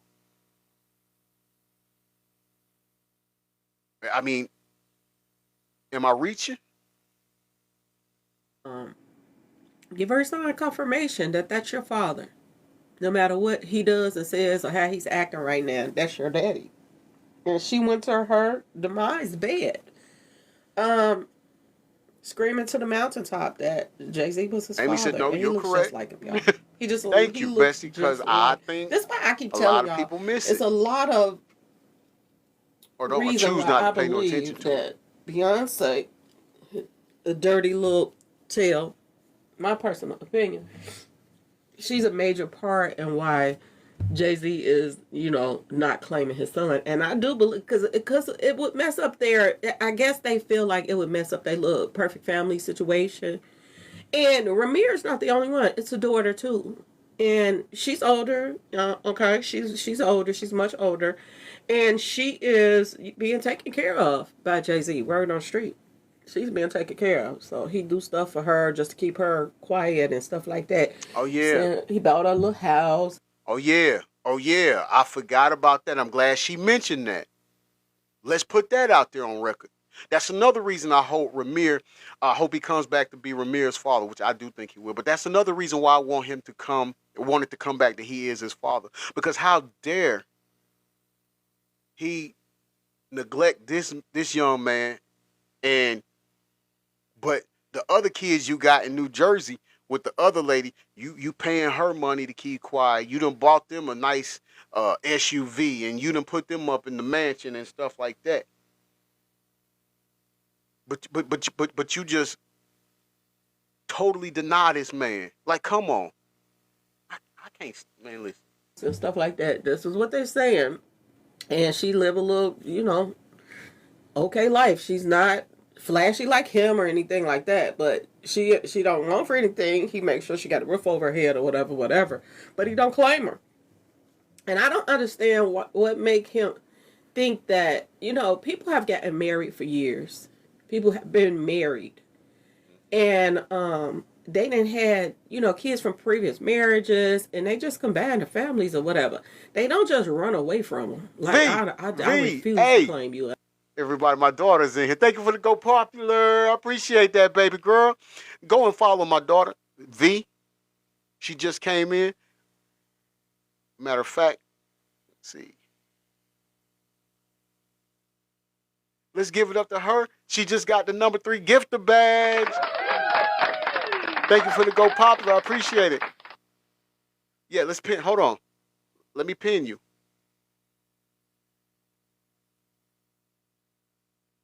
Let's see, trying to pin your comment, baby girl. There we go. There she is. She pinned. Y'all go and follow my daughter, please. Thank you in advance. But I don't care what nobody say. This is what he did. And this is what the court system let him do. Okay, y'all? Even after he lost his mother, there was no sympathy whatsoever. Thank you for that heart, me baby girl. I appreciate it. Until now, until the Patels started getting into his finances, this Cash App stuff, all this stuff started going down at one time, and it's just P. Diddy stuff. Now is when now. And I told y'all this. I told y'all this a while back. I told my day ones or twos. Y'all remember I said that Raymir is about to get some justice because the feds. Now listen. I'm gonna say this. Amy, thank you for the level up sparks. I appreciate you. Bestie. And let's give it up for Amy. She reached the fan level number 7. Thank you for that support. I appreciate it. And thank you for the rose. Thank you.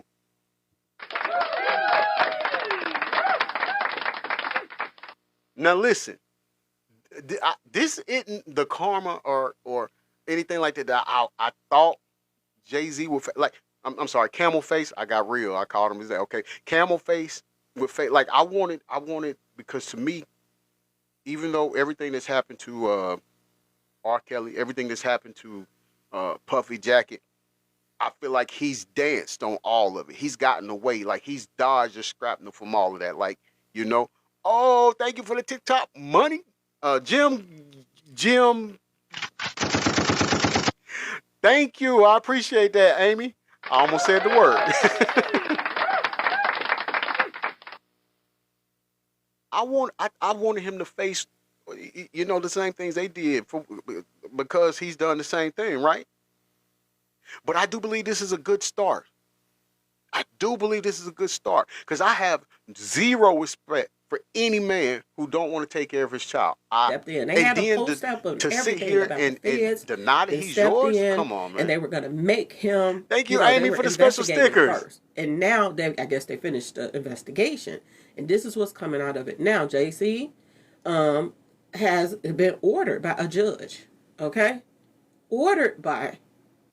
These glasses destroyed a multi-billion. Ordered. That means you got to July 18th. If you don't walk your tail up in this courtroom and give us that Dana, we coming for you. Humming coming at you. I love it.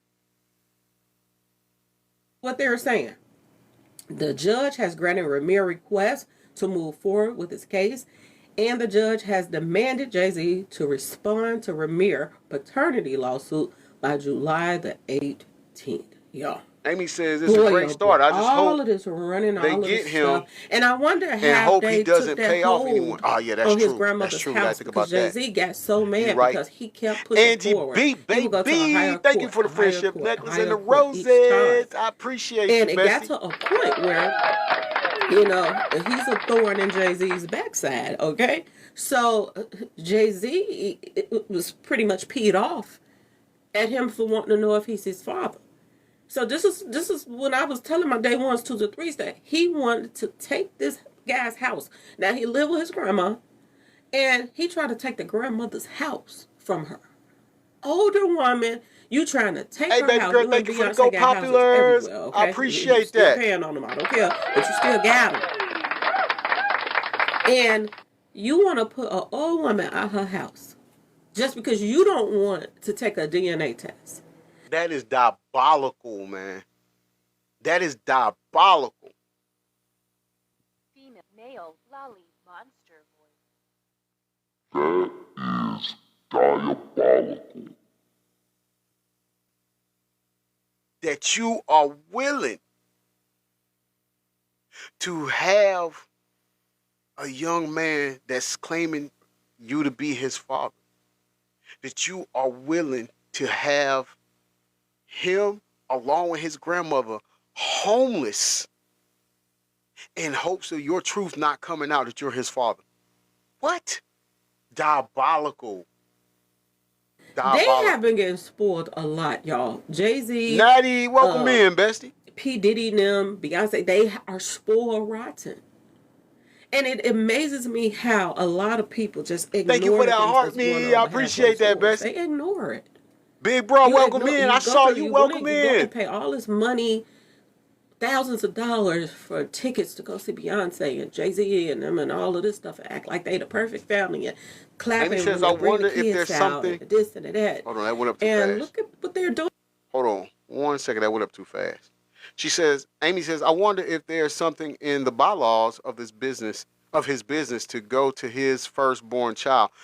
That would be great if it was, especially if this come back like we think it is. I mean, I'm not gonna lie.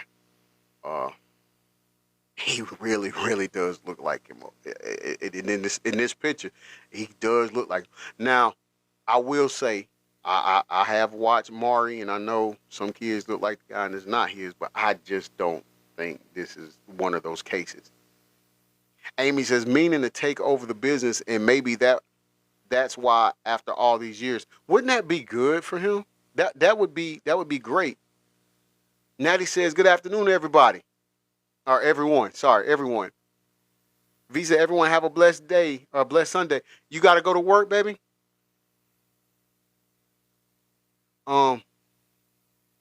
Good afternoon, Natty.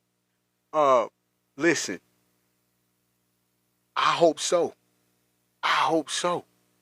That way he get all of that. You know? It would be great. You're right. It really would be. He's deserving of that. I mean, Raymir has fought valiantly to try to get this thing, taken care of. So, she said, yes, I haven't found my rich hubby yet. Listen, as long as he's good to you, I don't care. But he got to be good to you. And you have a good day at work. Beautiful. All right? And I love you. I love you to life. You make sure you have a good day at work. Be careful. Be careful. If you can, message me and let me know you made it to work safely. All right? Thank you for the rose, Natty. I appreciate you. On behind closed doors, you're running around here. Running around him hiding, y'all, from taking a DNA test. It don't make sense. It does He not. looks just like you. His mother is gone. He's been chasing you for years. Ain't nobody gonna chase you for this many years to get a DNA and go to a higher court. One more thing. And he's even said, Raymir has even said, I don't want nothing from him. I don't want nothing from him.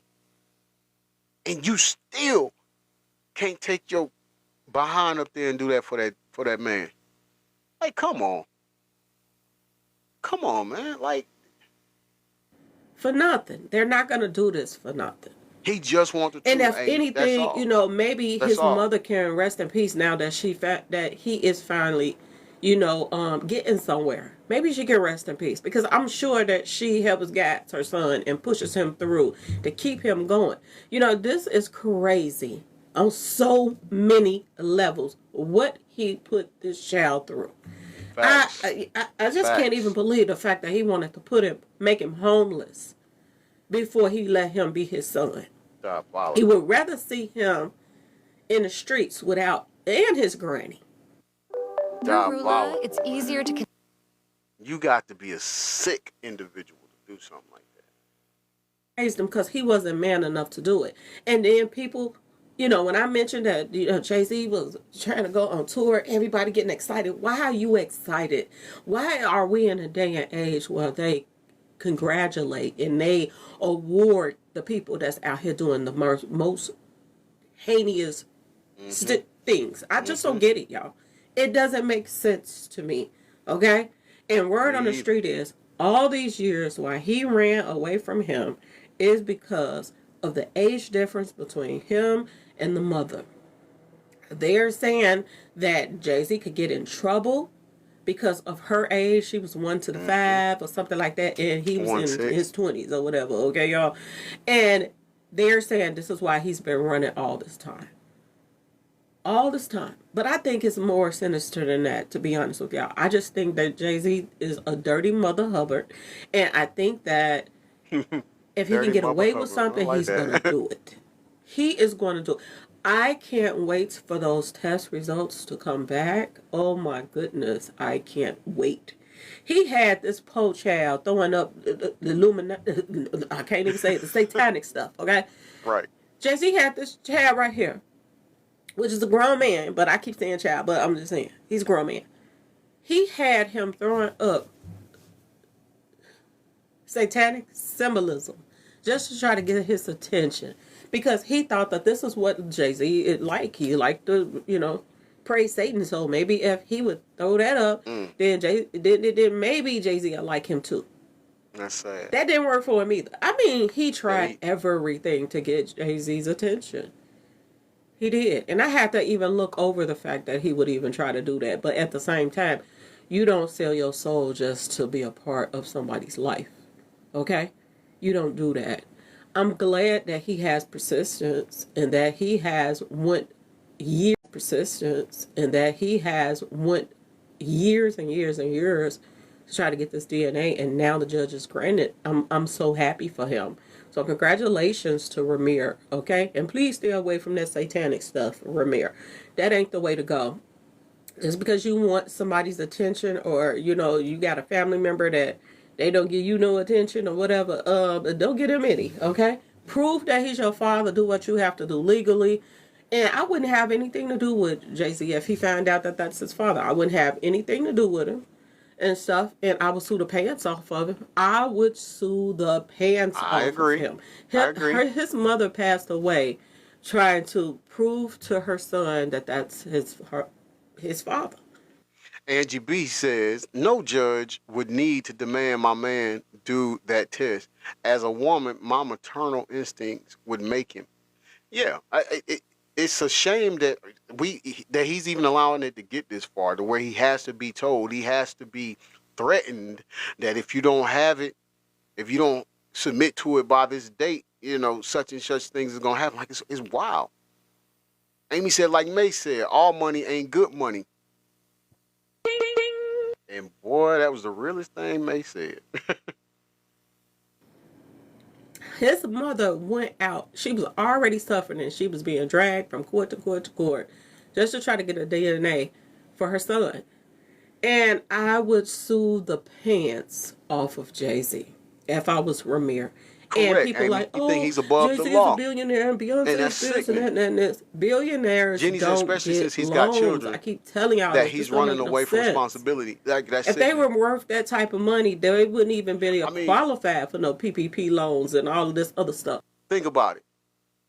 For us that have multiple children, and don't get me wrong, I know as parents, like I like this one more than that, we do that. But what I'm saying is, to sit here and completely take care of other kids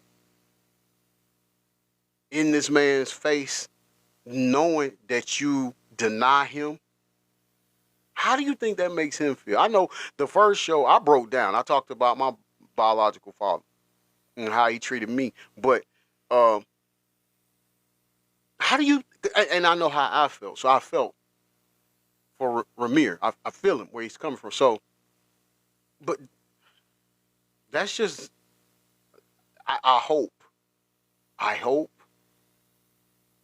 that, like you said, Amy, there's something in play to where his firstborn, I hope there's something where his firstborn gets a lot of something from him. Like, I want him to feel, I don't wish bad on no one, but I have no problem with bad happening to bad people, or bad people that's doing bad things. And anytime you deny a child, I got kids that I've never even met that I still love and claim right now. You understand? And that's a whole nother situation as to why. That's for a whole nother show. We'll definitely do that. We'll definitely do that on another show. But I've talked about it on previous shows. But so for a man, look, I'm a father to kids that's not even mine. I just happened to date their mom while she was pregnant. And so since I was there, and when she gave birth, we was together, that's my child. And their father was in prison. I changed the diapers. I fed him the bottle. See what I'm saying? I love you, Blake. So come on, man. You got this man right here that's not even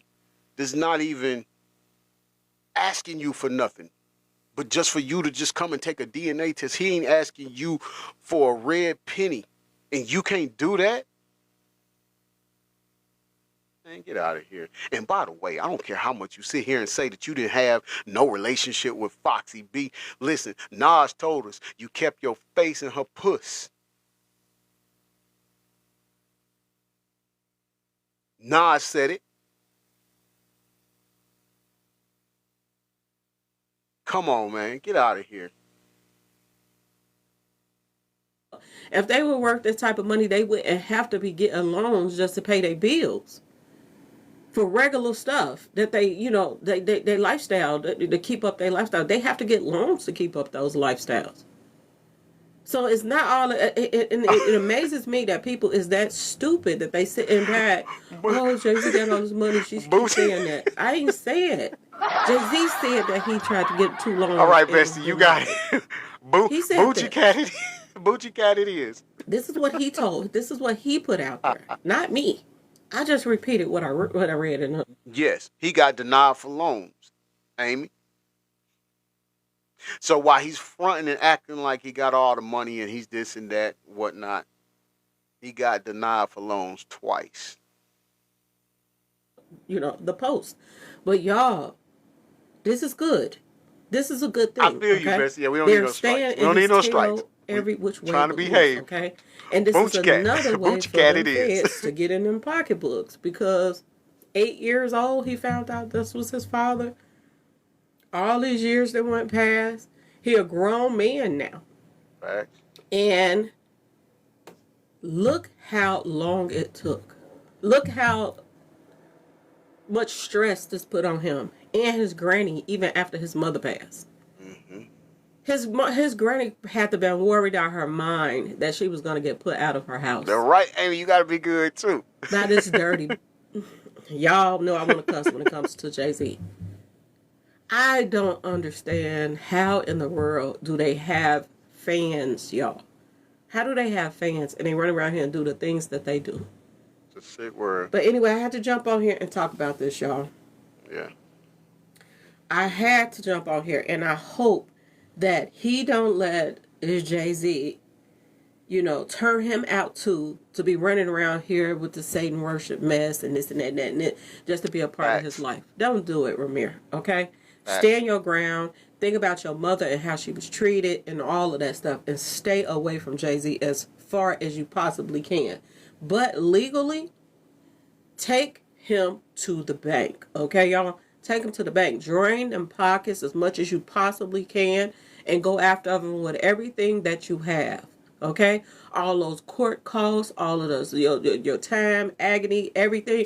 Go after him for everything. You not only have to deal with the passing of your mother, but then you have to deal with his bullcrap too. On top of that, go after Jay-Z with everything that Angie B says, yeah, he had a career himself. Please do that. And please announce to let the internet that has been backing you up for this to take place, go to your post and make sure that you put up that he is the father, because we can't wait for it. We cannot wait for it. I'm sharing. So that date is July the 18th. Sharing is caring. They're giving him to respond to this paternity lawsuit. If not, things are going to get ugly, real ugly. Okay, y'all? It's a shame that somebody got to manhandle this baboon over here and make him take a DNA test. This is so crazy that anybody else, anybody else. Angie B says, I agree with her. Take him to the cleaner. About their business. Absolutely, You just are the for father denying or it. not the father. I agree. But Jay-Z have been able to get away with this for years.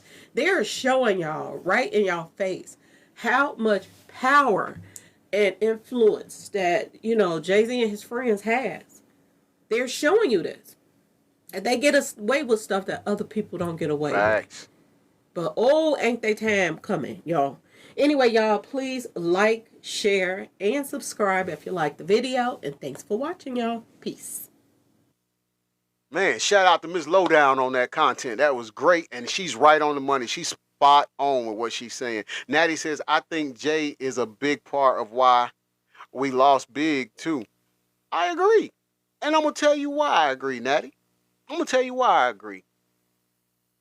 Here's why I agree that he is a big part of it.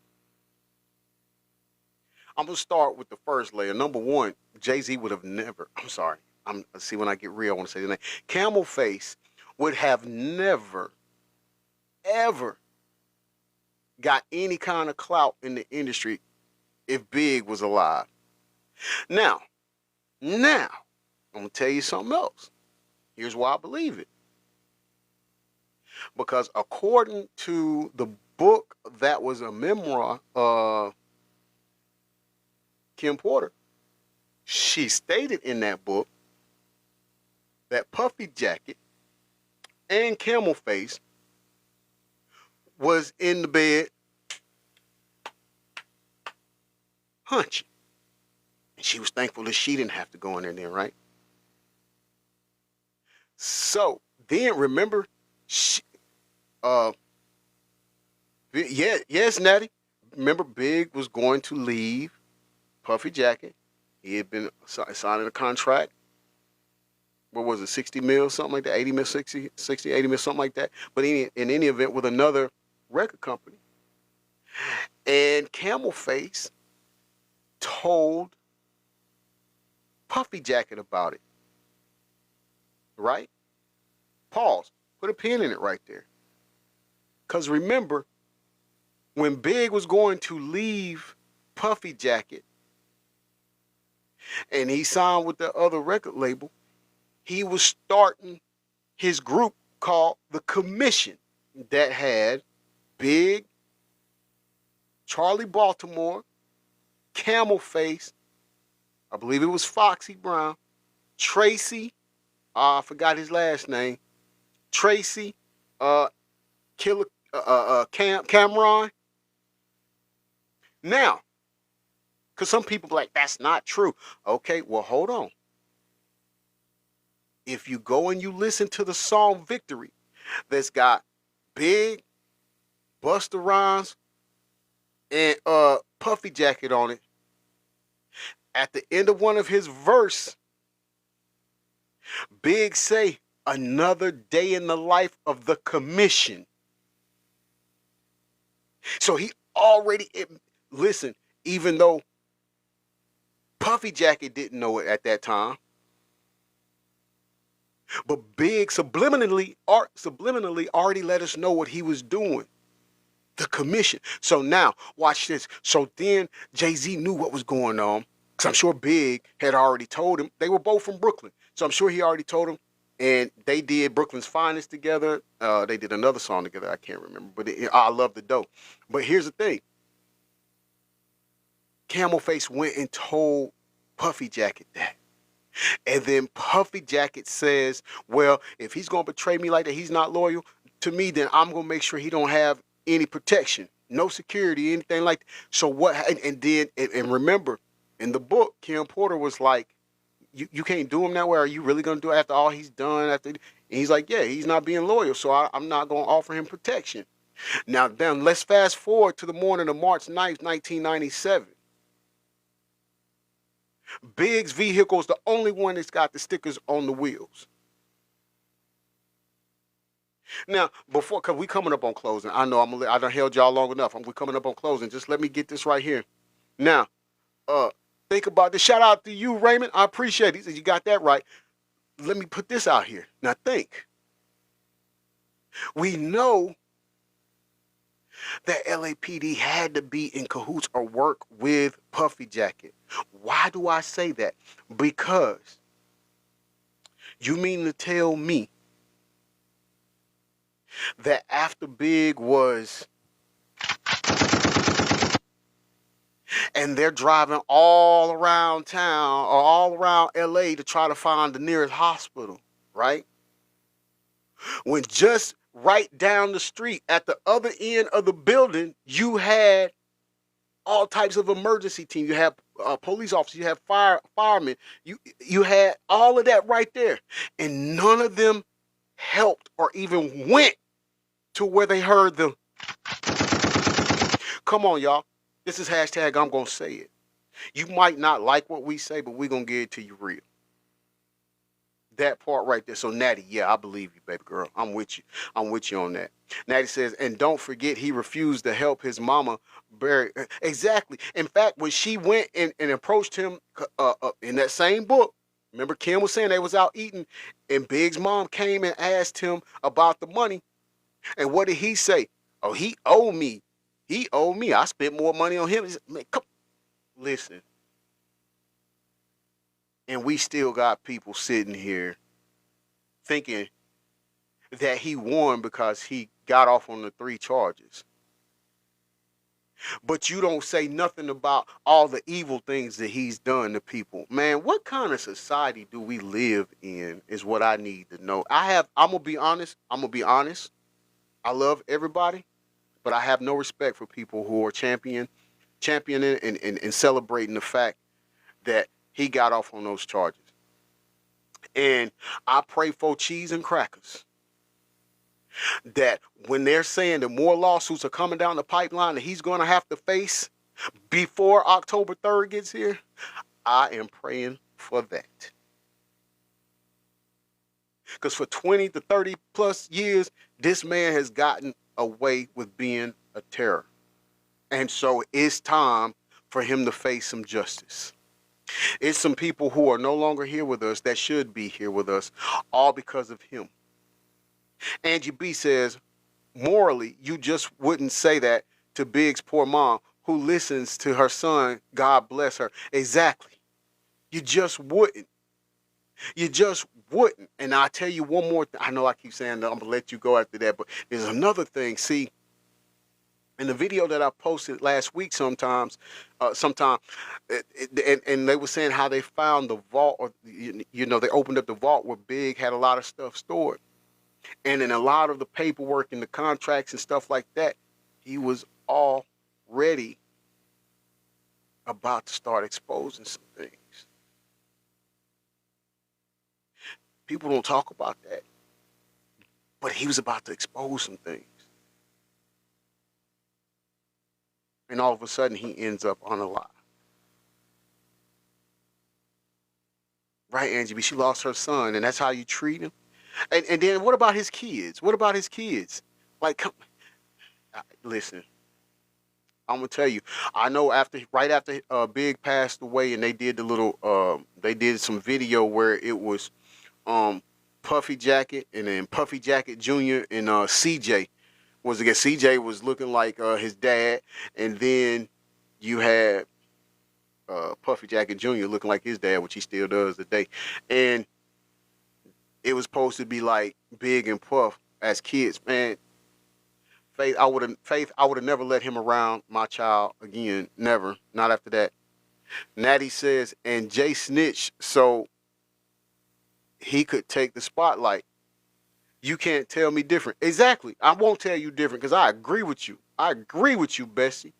He knew that was the only way he was going to ever have any kind of relevance in the hip-hop game. There's no way that he would have had the success that he did if Big was still alive. The only other success that he would have gotten is when Tupac mentioned his name. When he said Hawaii Sophie fame thing, or whatever. That's it. Raymond says he had charges dropped, but not by God, the ancestors. Boy, Raymond, you on point like a fax machine, brother. You are so right. You are so right. Jenny said, Puffy Jack was trying to get Bishop, but Pac got it. Exactly. He wanted that character. You right. Hey, man, listen. Thank you all. Thank you all for rocking. I know it was a long time. I'm sorry. I had a lot of stuff to get out. But thank you all for joining me on this Sunday. I appreciate it. I really do. Typically, we don't do anything on Sundays. We take it off. But I'm glad we did. And I thank you all for being here with us. Shalane, thank you for the rose. I appreciate that, bestie. Thank you so much. Let's give a shout out to Whistleblower for Justice, the organization that helps offer legal representation, proper legal representation for the inmates that have been unjustly held in prison. Also, to bring awareness to those correctional officers and prison guards that are corrupt, bring awareness to the unsafe living conditions that inmates have to live in while they're being detained.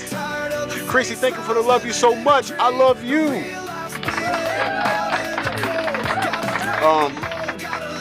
As well as partnering up with companies and organizations to allow those inmates, when they get released from prison or incarceration, they have the opportunity to work and become productive citizens in society and get reacclimated to the outside world. So shout out to Whistleblower for Justice. That's right, bestie. Don't forget, Dope Girls, the hottest new web series on YouTube. Dope Girls, go and follow. So the next episode, which 2 and 3 will air July 15th at 8 p.m. and 8:30 p.m. Just go on YouTube, subscribe to Tate Redder Vision Films, and check your favorite host out on there. I'm known as Stacks on there, though, so look for Stacks, all right? Not Mr. Breaking News, not G Smooth, Stacks. But go and check it out. If you miss any past episodes of hashtag I'm Gonna Say It, do me a favor. Go and subscribe to my channel on YouTube, G Smooth 404.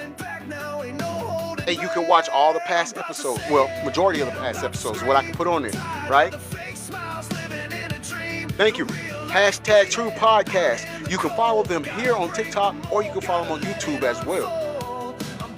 They highlight independent pro wrestlers, former and current pro wrestlers. You can also go on there and check out my interview as we chronicle my 26-year pro wrestling career on there as well. It's a great show. It's a great show. Shout out to Scott on that. And while we're speaking on him, please, let's pray for Scott. Let's pray for Scott. The medical condition with his back and his bodies came back. And so that's why we wasn't able to have the show, the pay-per-view yesterday of Wrestle Wars, because he wasn't feeling good.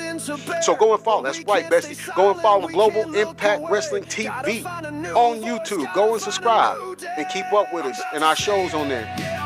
Angie B says, never apologize for being on here too long. It's never long enough for me. I love you for that. Thank you so much. I appreciate that, Angie B. I love it when you come in too. I love it. Please make sure you come back frequently.